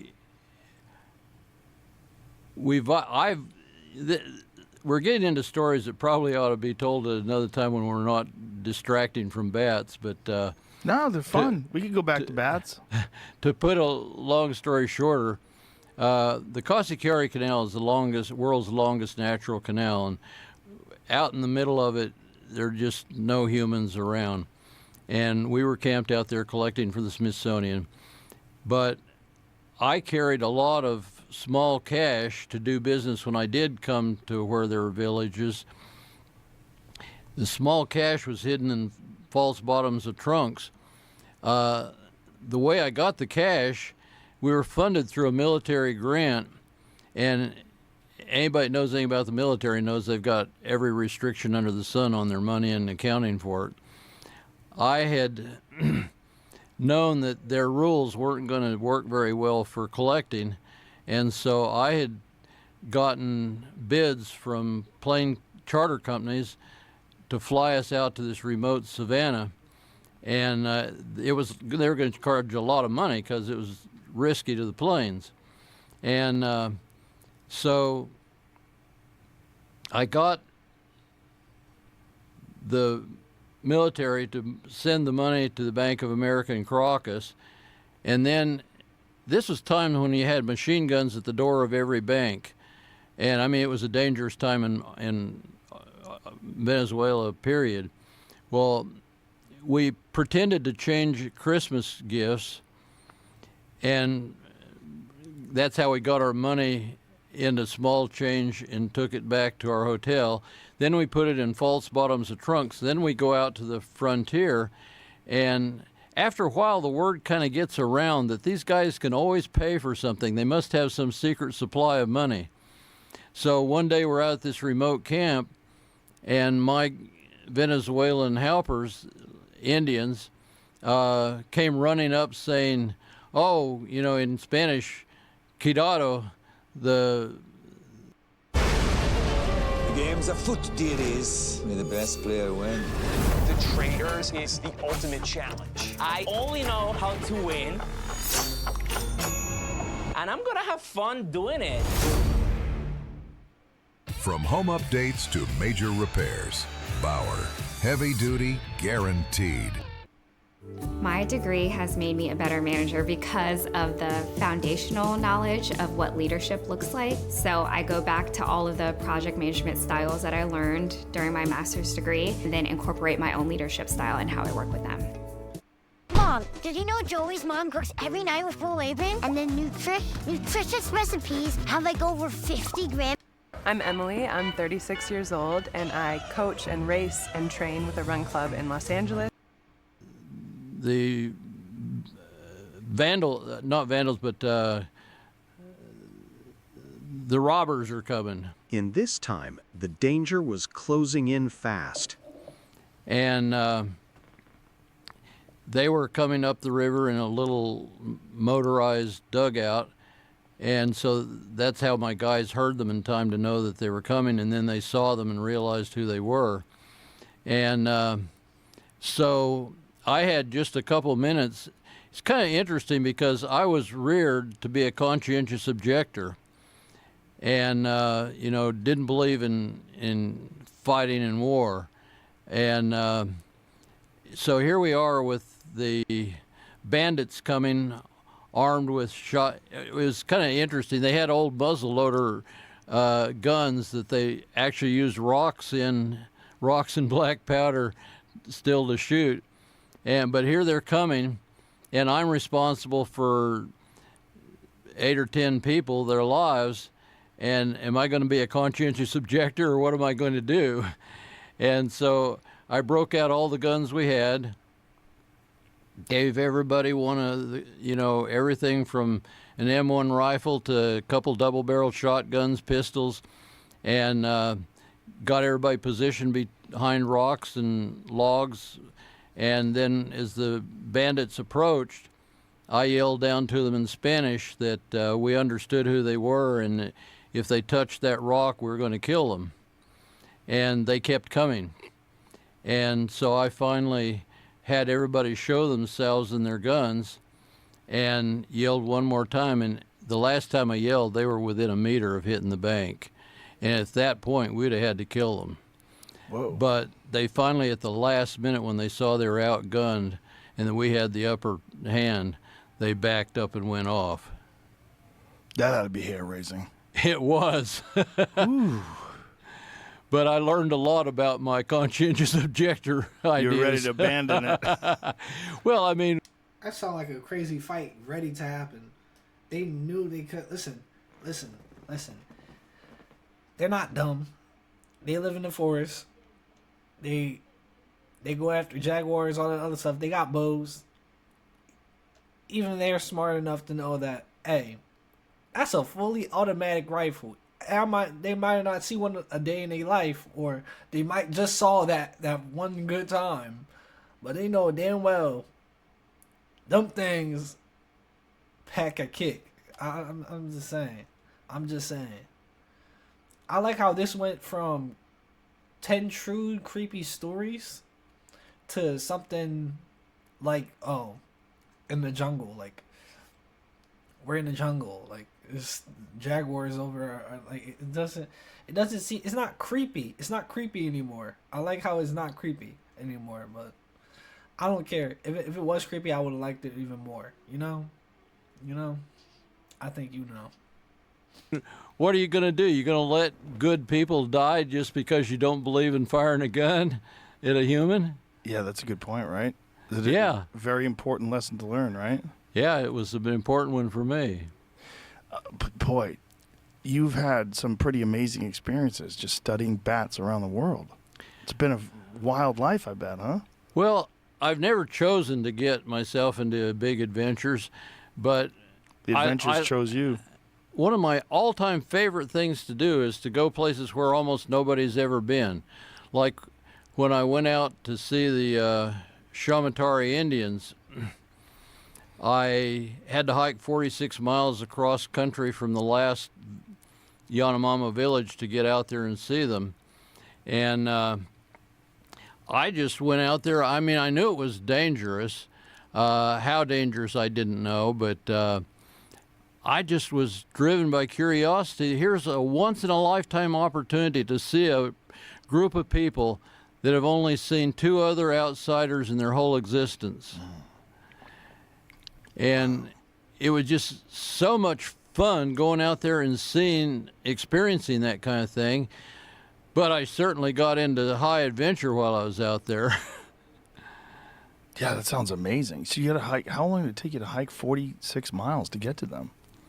Well, we did it in a day and a half. I had a 40-some pound pack. We went extra fast because I did not know when we started on the trip that the reason these two Shamatari came out to visit our Yanomamo group because they were looking for allies in a battle. They're expecting to be raided by another tribe. Whoa. And I didn't know this is why they were there. But when I asked through my interpreters, and let me point this out too, when you watch a movie and they're speaking pidgin English, you know, there's no such thing as a place where people are really Aboriginal and you're speaking pidgin English to them. 5 layers of translation. What could possibly be lost in meaning? Everything I said on that whole trip out there had to be translated by me from English to Spanish, and then from Spanish to Maikritari, from Maikritari to Yanomamo, and from Yanomamo to Shamatari. Oh, my God. You can imagine there were a few miscommunications. Oh, my God. So, what year was this? This was happening? This was 1967. Okay, so clearly there's no cell phones, no other ways of communicating. Right. Wow. So we did not know that these guys were expecting an attack until we had already left with them to go out to their village. Oh, boy. And what we eventually found was that the reason they welcomed us so strongly was that they thought we'd bring our bang sticks with us, meaning guns, and be good in the battle. Oh, boy. And so by the time we got there, well, we found out that we had to camp out along the trail the first night, and we found out that they were expecting attack. My two guys, I had to have a Yanomamo and a Maikritari for the translations to go. And incidentally, they knew enough that they wouldn't go. I had a terrible time getting them to go. When I finally convinced them, I had to pay them a month's wages for every day they went out there with me. So that first night, we set up camp by a beautiful stream in the jungle. And then my guys got really suspicious when our two Shamatari hosts went off by themselves quite a ways away in a hidden place in the jungle to put up little shelters for their night. And so they got suspicious, went and checked, and found that they were worried about being attacked, and they were leaving us out on the trail to be the bait. And but the next day we arrived out there. That's crazy. They made them look like they were being bait, like they were bait. I don't understand how people can do that, like this type of stuff. I don't understand how they can do this, going outside of society, going to the jungle where there's no internet, you have little resources, you gotta survive, and it's just so mind-boggling to have someone that experienced or is experiencing like this type of stuff. Like it's just really mind-boggling. Like you telling me you spoke to a tribesman and they had to translate from not just one language but like 3 different languages just to get to their language to like understand you. Like that is so crazy. That is crazy to me. And they have like raids going on. You telling me they're at war with another fucking village? Like you telling me this still happened in a big 2020? This video was only like 2 months ago. In a big, well, technically 2025, but 2026. You telling me there's still tribes doing that?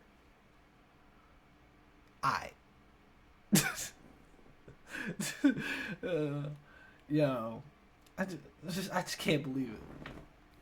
And my Maikritari guide had experienced, he had been in a Yanomamo village during an attack once. And so since we knew they were thinking of being attacked anytime, he instructed me what to do if we were attacked. And he said, right off, play dead. And we were thinking that the attack might come at night. And sure enough, the very first night we're there, I mean, talk about scary experiences. Long before we thought we were being attacked, there were people that had malaria, and there were guys getting really high on drugs to chase the hikura, the devils, out. And they were going chase around the devils out? Right. What do you mean? They believed that everything was attributable to spirits. Even malaria? Yeah. There were good spirits and bad spirits. They hadn't evolved to think of one God and one devil. There were just a lot of spirits with good ones and bad ones. And they were trying to chase the bad ones out of the village by getting high on dope and then shooting those curare-tipped arrows at the hallucinated images. What drugs were they getting high on? Eben. It's a powder that I'm trying to think they make it from a vine, I believe. And what is the psychedelic substance in this drug? They blow it up their noses. The ritual turned deadly, caught on camera. Oh, okay. If you go to my website, there's a place on the website where you can. I'm trying to remember. We can tell you later exactly how to get to it. But I've got a place on my website where you can actually see that trip. Me out there I had a movie camera with me. You can see them blowing the dope up their nose, and I've got it on film right up until the guy tried to attack and kill me. Episode number 1425. Garrett Reisman spent 2 weeks living at the bottom of the ocean, 60 feet down, surrounded by sharks, darkness, and the unknown. Well, you've done underwater exploration as well. Mm-hmm. Yeah. What have you done there? I lived for 2 weeks in the bottom of the sea. Oh, Jesus. I get weirded out. I get weirded out just you saying that. 2 weeks at the bottom of the ocean? Yeah. How deep? It was exactly 20,000 millimeters under the sea. It was about 60 feet, which works out to be about... Oh, only 60 feet? That's okay. Yeah. That doesn't freak me out too much. I thought you were going to say like miles. No. I'd start panicking. No, it's about 60 feet. But the cool thing was we stayed there for weeks. Wow. Now if you're normally scuba diving and you go down 60 feet, you have 60 minutes. And then you got to come back up, or you get too much nitrogen in your blood and you're going to get bent, right? Mm-hmm. So it's not a problem if you just stay. The problem is then if you stay, you build up all that nitrogen in your blood. Now you can't go back up. So like if you run out of air or you lose sight of your buddy or something, you can't go to the surface because within a couple hours you'll be dead. Wow. So you have to stay down there. And we use cave diving techniques that we did a lot of training for to be safe. And we had redundant tanks, redundant manifolds, redundant regulators. And we had valves that we can flip around so we can always make sure we can get air without ever having to, in an emergency, ever having to come up. Because coming up is not an option. So how do you eventually get out? It's a freaky thing. It takes about a day. And what you do is so we were living in this habitat, and it was kind of like a submarine on the bottom of the ocean, but it didn't have a motor, so it was just like stuck on the floor, like a big cylinder. And it had a hole cut in the side here. And the only thing that was keeping the ocean out was the air pressure inside. Whoa. Kind of like taking a cup and flipping it over, putting it in the bathtub and trapping the air. Oh, God. And you just scuba dive on down, and then you swim into that thing. And then once you pop up in that hole, it's like you're in a swimming pool inside the habitat. And then you just step out into the habitat. Whoa. Have you ever seen the movie The Abyss? Yes. It's like that. It's like that. Oh. Yeah. How accurate is that movie? I think what's the Navy SEAL in there? He gets like it's crazy from the gets bends. like what do they call it? Deep dementia or something? Yeah. Is that fake? Yeah, that's fake.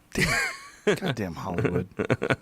So this process of getting back to surface level, how long? You said it takes a day. What do you have to do? So what you do is you close up that hole and you convert the habitat into a pressure chamber. And what you do is you very, very slowly bring the pressure back to sea level. So you decrease the pressure and you slowly, as if you're slowly going up in the water column. And then as you do it gradually, the nitrogen slowly comes out of your blood, and you can feel it kind of tingles. Oh, wow. Over the course of a day. You try to lie still in your bunk and just like read a book or something, but you feel like this tingling. And then after about a day of that, they get you all the way back to sea level slowly, so that the nitrogen. What you know what it is? It's like if you take a can of soda and you shake it up. If you open the top quickly, right. But if you open the top really slowly, and you let it slowly come out, you don't get all the bubbles. One wrong move, and your blood could boil like soda. Right. It's that same effect. Ah, that's a great analogy. Yeah. What's freakier, being at the bottom of the ocean or being up in space? Up in space is more surreal. Yeah, because the floating, the Earth out the window, the views are better. But being down there was pretty wild too. I remember once we were doing this experiment where I had my crewmate and I had an ultrasound, and we're doing this telemedicine experiment. So there were these docs in Houston looking at the screen, but there's a delay. And I'm supposed to find her kidney, and I'm like searching around for a kidney. And then I look up and I look out the window and I see a 6-foot hammerhead shark right out the window. And we have a guy in the water. And I dropped a giant F-bomb. I was like, fuck! You know, and all the docs in Houston are freaking out. They're thinking like in a moment they're going to see her liver explode on the screen or something. And they're like, what's that? How's the patient? How's the patient? I'm like, patient's fine. Got a 6-foot hammerhead out the window. Yeah, that's got to be really weird, right? You're in that thing in their world for how long? 2 weeks? Yeah. Quitting vaping on your own can get complicated. But with X Program, you can outsmart nicotine and increase your odds of quitting. Join X Program for free.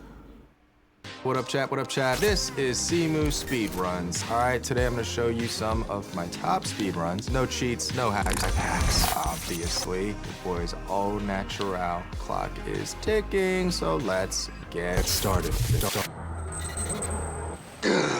You were hacked. You're telling me it's real? Someone's been watching and listening through you. We need to use you to find them and destroy them. Tell me why you chose me. When paying with Cash App Card feels pro, because you have roundups turned on. Give me 17 cents on Bitcoin. Getting your idea online shouldn't be expensive. With hosting our AI, it never is. So is that the weirdest animal that you saw? Is the hammerhead? The scariest thing I saw was one night I was taking a dump.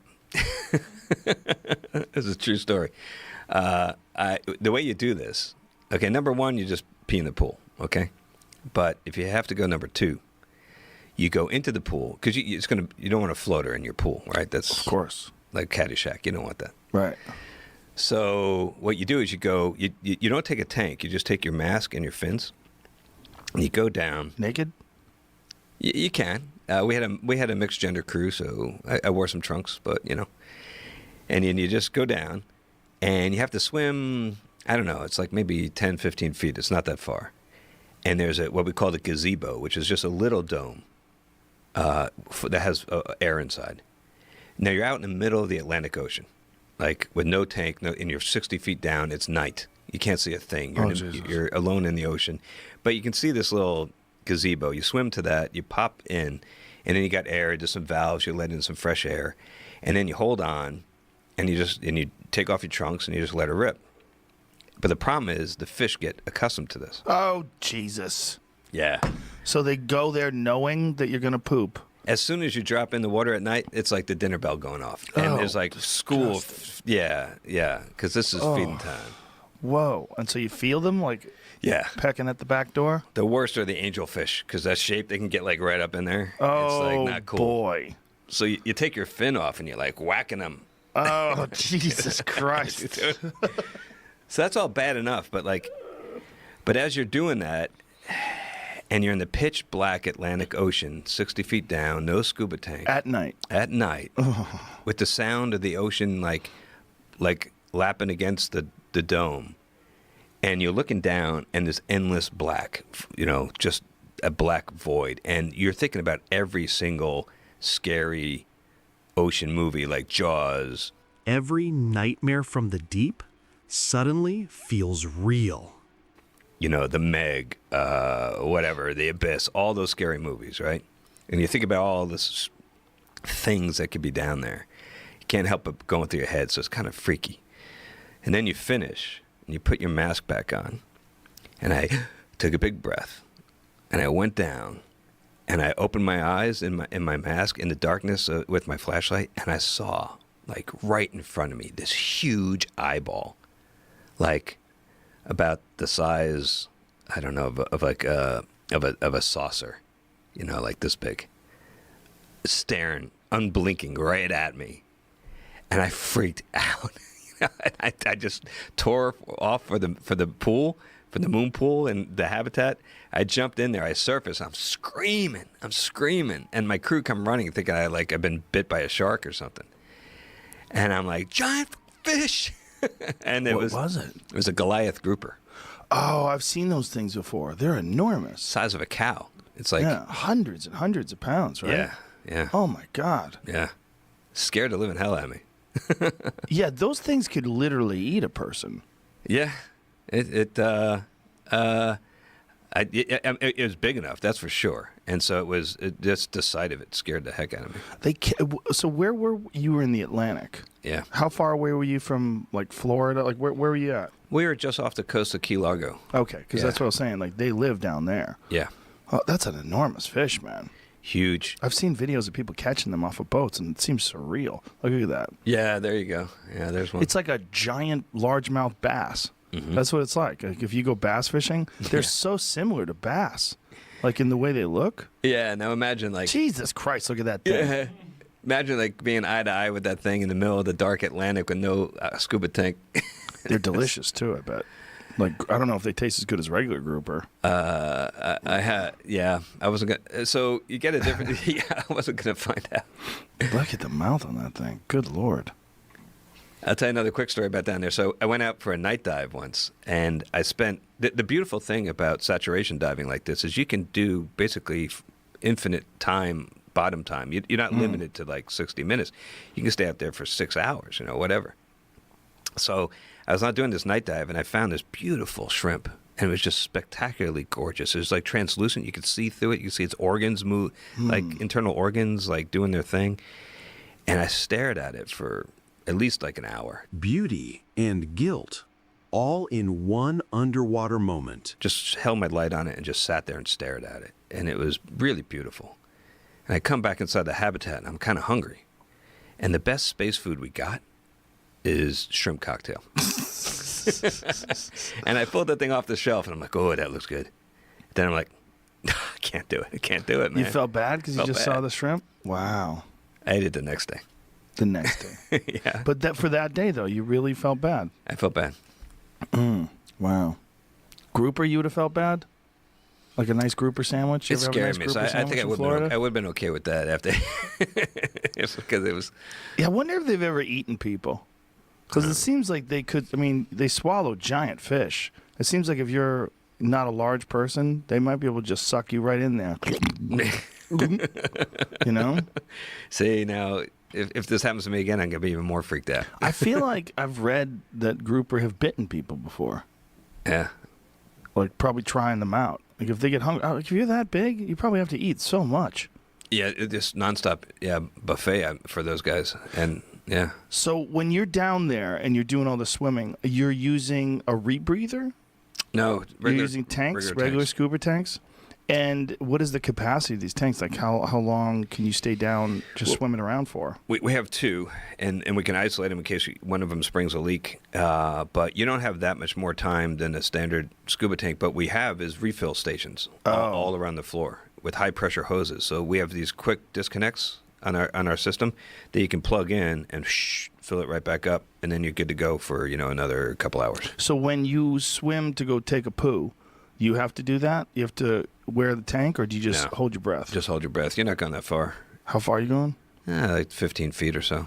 In total pitch black.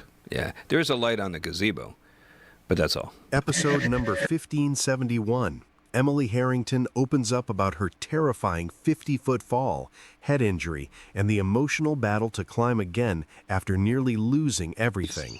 When you have these moments where things don't go well, where you have a fall, or when you had your concussion and you got really banged up, overcoming those things, what is that like? Because I would imagine that It's such a scary thing to do. Well, maybe for me, I don't know as much for you, but I'm watching pictures of you. My hands sweat. Not like legitimately. Like Alex Honnold freaks me out every time I see videos of him because he's got nothing saving him. Yeah. My hands start sweating. I can't handle. No, I think all our hands sweat when we watch him. But yeah. So for me, I think, for example, when I hit my head this time, the time I got the scar. I was on my day had gone so perfectly. Like I was climbing super well. Everything was great. There it is. Ouchie. Yeah, that was the rock bottom moment. So I was climbing and I was in the sun. I slipped off. I felt like I was just going to have a really normal fall, super safe. Like nothing bad was going to happen. And then I hit my head and I instantly like just felt the blood pouring down my face. And it was super dramatic and it was super scary. And I lowered down and Adrian sort of assessed me for concussion symptoms and tried to, figure out if there was anything super serious. And turns out that there wasn't really. And so it came time to decide like, oh, should I keep going or should I give up? Like what's the best course of action now? And honestly, in my head, I was like, part of me was like, I don't want to keep climbing.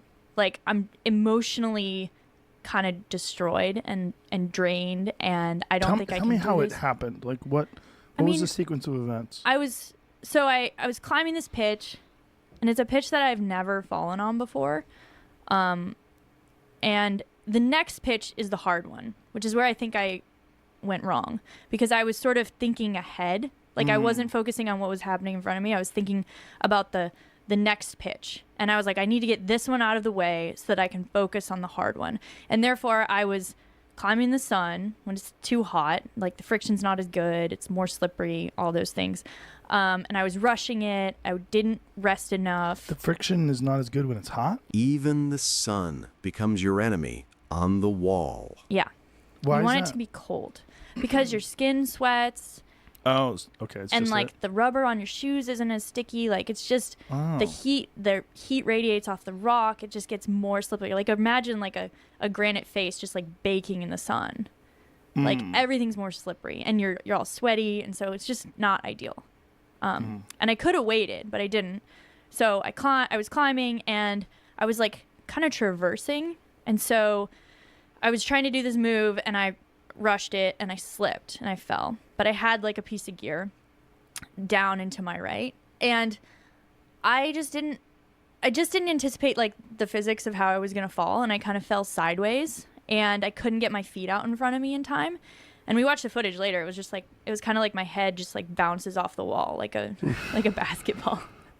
And I must have just hit like a crystal or something with my forehead, like something sticking out of the rock. And there was just blood everywhere, like head wounds. They just, they bleed.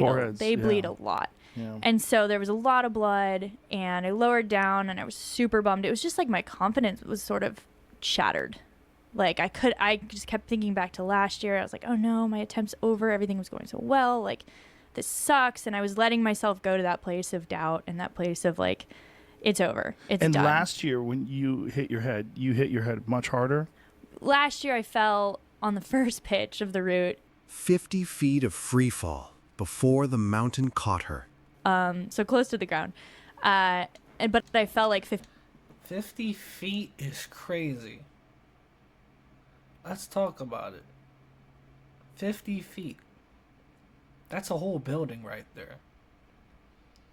And she hit her head and she survived. That is crazy. That's a whole building. 50 feet?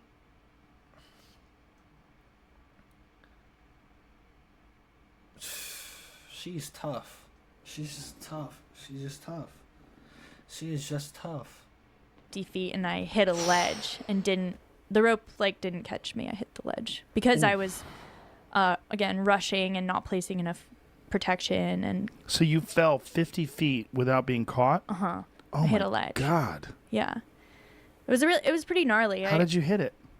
I don't remember because I got KO'd? knocked out. Yeah. But I had this 50 crazy rope burn on my neck and oh my God. Yeah, it was pretty. I had to get rescued, like full on ambulance to the hospital, like spinal injury worries, all that. It was pretty serious. It was definitely the worst accident I've ever had. And I walked out of the hospital that day, which is incredible. Like, that just doesn't happen very often. There's me. Dressed up like a burrito. And so this is when they were carrying you to the hospital? Is that that's the rope burn. Rope burn. Oh my God. I also don't know how that happened. Oh, wow. Yeah. Wow. And there's no footage of this, right? You didn't review footage of it? There's it was dark when I started climbing. So there actually is footage of Alex Honnold was belaying me. There's footage of him belaying me. What does belay mean? Belaying is the person who holds your rope at the bottom. Oh, okay. So he was like essentially holding my rope. But it's a little bit nuanced because the way we were climbing, we were doing something called simul climbing. We were essentially, I was tied onto the top of the rope, he was tied onto the bottom of the rope, and we were climbing together up the wall simultaneously in order to save time. And it is a more dangerous form of climbing than just like one person climbing while the other person belays them, and then I would stop and bring him up, and then we'd go on from there. Like, instead, we were climbing together. Whoa. That makes me nervous just thinking about it. Yeah, if someone falls, you're kind of connected to them. 2 climbers. One mistake means both fall. Yeah, we are always connected to somebody when you fall. But if he had fallen, it's kind of a complicated form of climbing that not many people do. It's definitely like an advanced strategy. But and so was someone filming? Yeah, I have a filmer who's making like a movie about me. And he was filming because he was there filming that attempt, and he was filming Alex as Alex was like sitting on the ground getting ready. And have you reviewed the footage? Yeah. What is it like watching yourself? It's pretty like it's hard. It was hard. I didn't watch it for the first few months. I was like, I don't really want to. How long does it take to fall 50 feet? Imagine that's a few seconds. Like I don't know. What's the? How fast do you fall? Like, isn't it like 9.8 meters per second? Yeah. So it's a couple seconds at least. Yeah. At least it felt that way. Oh, God. So yeah. After 2 years in captivity, the last of the living hostages taken on October 7th by Hamas are finally home. The waiting is over. The worry and despair replaced by joy. Tears that once fell in fear now fall in relief. You can see the years fall away in every hug and every whisper of your home. This is peace, not a headline, not a deal. It's this, people coming home. The new OM cheeseburger from Applebee's. For $11.99, also on our 2 for $25 menu. I lift, I run, and I'm super competitive. I'm always on the move, but recently I've been dealing with shin splints. So that was something like a mental hurdle to get over for this year. And then this year, something similar happens, only I was way higher on the wall, but I was really close to succeeding this time. And I had this, part of me was like, well, I just want to give up. Like, I don't want to do this anymore. I want to be done. Like, I'm tired of this project. I'm over it. When you got over the first injury, the really bad one from last year, what was the process of recovery? Like, how long did it take before you felt comfortable enough to climb again? I was super lucky. I think I definitely got away with one. It was one of those things where I got away with one. Like, I walked out of the hospital. I was back climbing. I think I took a month off, but I went to Ecuador and climbed a volcano with my dad and like went skiing and just did a bunch of things. Like, how long afterwards? Fine. We went to Ecuador like 4 days later. What? Yeah. What kind of crazy father do you have? He's awesome. My dad loves all sports and activities, and he's like super passionate about everything. And this was his dream, was to like go climb this volcano in Ecuador, and we'd been planning it for months. And I actually felt that was one of the reasons I felt so bad that I got hurt. I was like, oh no, I'm supposed to go on this trip with my dad, and like we had this whole plan. He's been training. He trained like for months.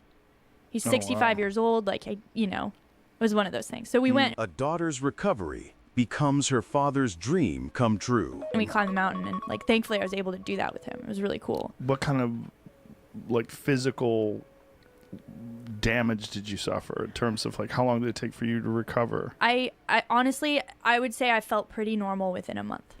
Real? So, yeah, a little back pain. But concussion, right? Concussion. There's Yeah, no- the concussion symptoms were a little gnarly for a little while. But 4 days later, you're climbing a goddamn volcano. Yeah, well, we were headed there. Yeah. How long after that before you were actually climbing? I maybe like 3 weeks. Yeah. So while you were suffering from some, at least, concussion symptoms, you were climbing. Yeah, not recommended. We went to the doctor and she was like, you can't go to Ecuador. You shouldn't do that. And I was like, Yeah, that's nice. See ya. When you watch the footage of the fall and you see yourself hit the wall and the impact and what happened to you, does that, it obviously didn't deter you from doing anything, but does it change the way you approach climbing? Every scar becomes a lesson, carved in stone. yes and no. I think the reason that it was a little bit easier for me to overcome that hurdle was because it was really obvious what had gone wrong. And it was really obvious that what had gone wrong was within my control. Like, I simply had not placed enough protection for the difficulty of the route. It was an easy climbing for me, but it was really dark, it was cold, it was slippery, and I was just going too fast and not placing enough gear. Episode number 1119. Joey Diaz relives his terrifying first encounter with The Exorcist. A hilarious yet haunting story only he could tell. Build imagination. That's why when you read Silence of the Lambs and you watch the movie, you got to get everybody in that room and give them a big hug, because they kept it honest. They kept it real. Mm-hmm. When you read William Blakely's The Exorcist, and then The Exorcist has been on for the last 2 weeks on AMC, and I've been watching bits and pieces of it, and I can't applaud it more. You know who's fucking great in that movie? The priest. That's Jackie Gleason's son-in-law. Is it really? Yes. Wow. Who's Jason whatever's father. Jason whatever? Who's that? Who he was in Sleepers with Brad Pitt, De Niro. He played the newspaper reporter. That's his fucking father. But Damian Karras plays the priest. That's Jackie Gleason's son-in-law. He married Jackie Gleason's daughter.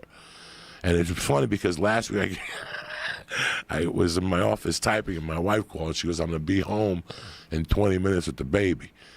So I don't know what you're doing. I go, all right. So I went out to the living room, and I turned the TV on just to be out there, because I know she's going to want to watch cartoons or whatever. And I saw The Exorcist was on. I turned it on. And, dog, it came on when the priest comes to the door, which if I ever bump into that director, I will take his dick out and suck it. Because that's what real directing is. He scared you without showing you anything. Yeah. Remember, when the priest comes to the door, all you see is an image from the priest, and you don't see what his face looked like, and it scares you. But when he walks in, he takes this motherfucker, and the guy says to him, can I get you something? How was your trip? Can I get you something? And he goes, do you want some coffee? And he goes, no, let's do this. And this guy's a psychiatrist. You have to watch it again. This guy's a psychiatrist. Not only is he a priest, and he starts dropping psycho, and the priest looks at him and goes, knock it off. The devil is cunning. He'll attack you psychological like nobody else. Do not listen to him. And he just breaks it down. And then the guy says to him, do you want to know the 3 levels of manifestation? Science meets faith, and only one answer remains. And he looks at him and he goes, no, there's only one. Satan is Satan.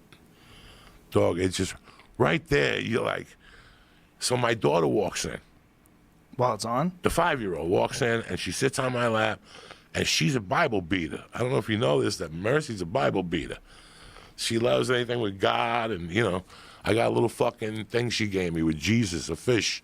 Yeah, Mercy, my daughter's a Bible beater. Even though she goes to fucking public school, she'll come home and tell me they didn't talk about God today. So she's watching this whole manifestation of these 2 priests talking about God is powerful, God's going to kill Satan, da-da-da-da-da-da. And all of a sudden, they walk into the room, and she's sitting up, and she's like, And my daughter caught, it took her like 30 seconds to just look at me, and she just ran out of the room. Like, she doesn't know who Satan is, nothing. She just ran out of the room. This is one of the scariest movies, one of the finest movies. She elevates herself, comes down. What about when they do the first thing, they walk out, and what about when they walk back in, and he's a doctor, so he's checking her heart, and she turns into the mother in the hospital and starts saying, "Dear me, why you do this to me?" And the priest told him, don't listen to him, that the devil's cunning. You know, and all of a sudden, what about when he comes in, he goes, "Father, how about sparing 5 cents for an old altar boy?" Because the devil I mean, bro, you have to watch it. And while all this is going on, you have to remember that there's a murder going on.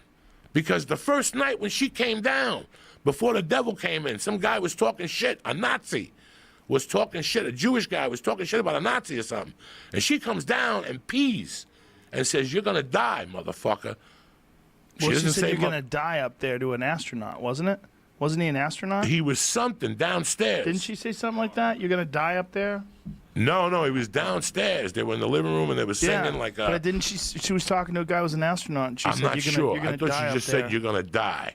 And then she peed the carpet. Yeah.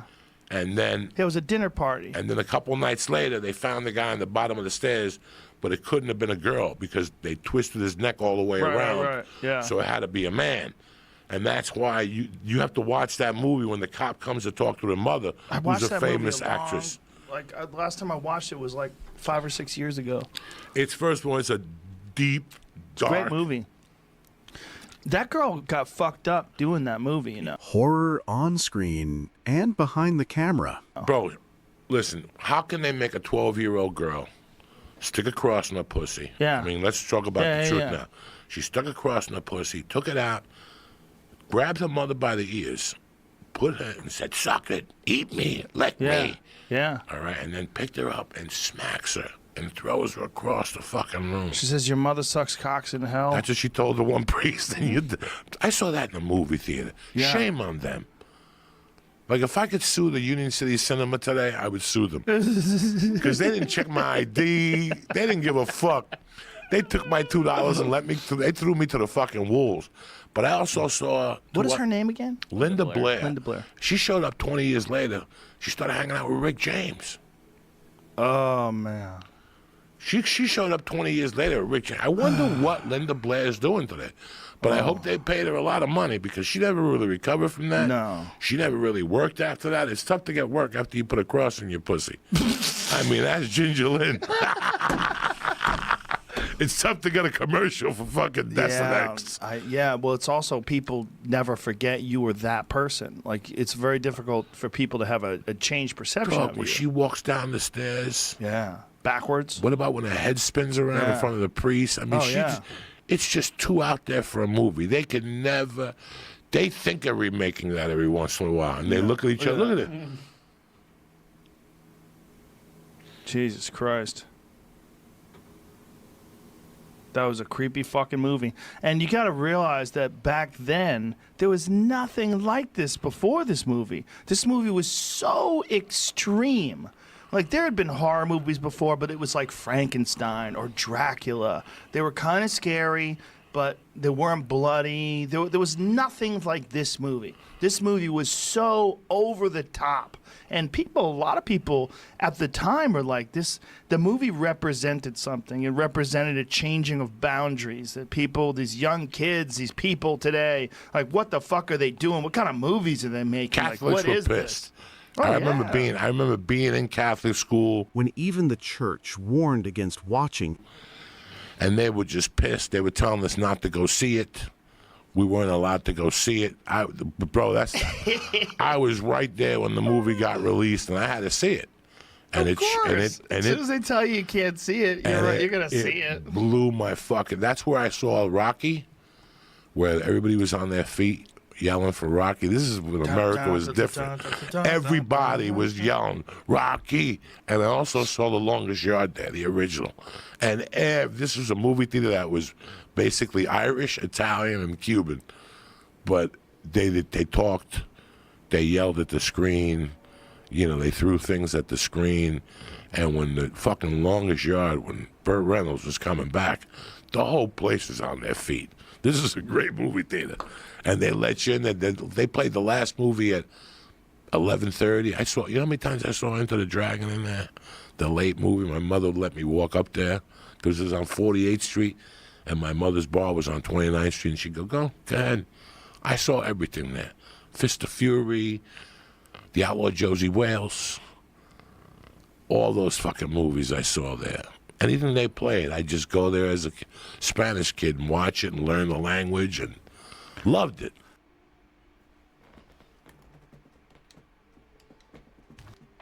Well, that's it. That's it for the video. If you enjoyed, please like and subscribe. Yeah, I'm gonna do reactions like this normally. Well, normally. Yeah. Probably gonna do it here and there. Yeah. That's it for this video. Peace.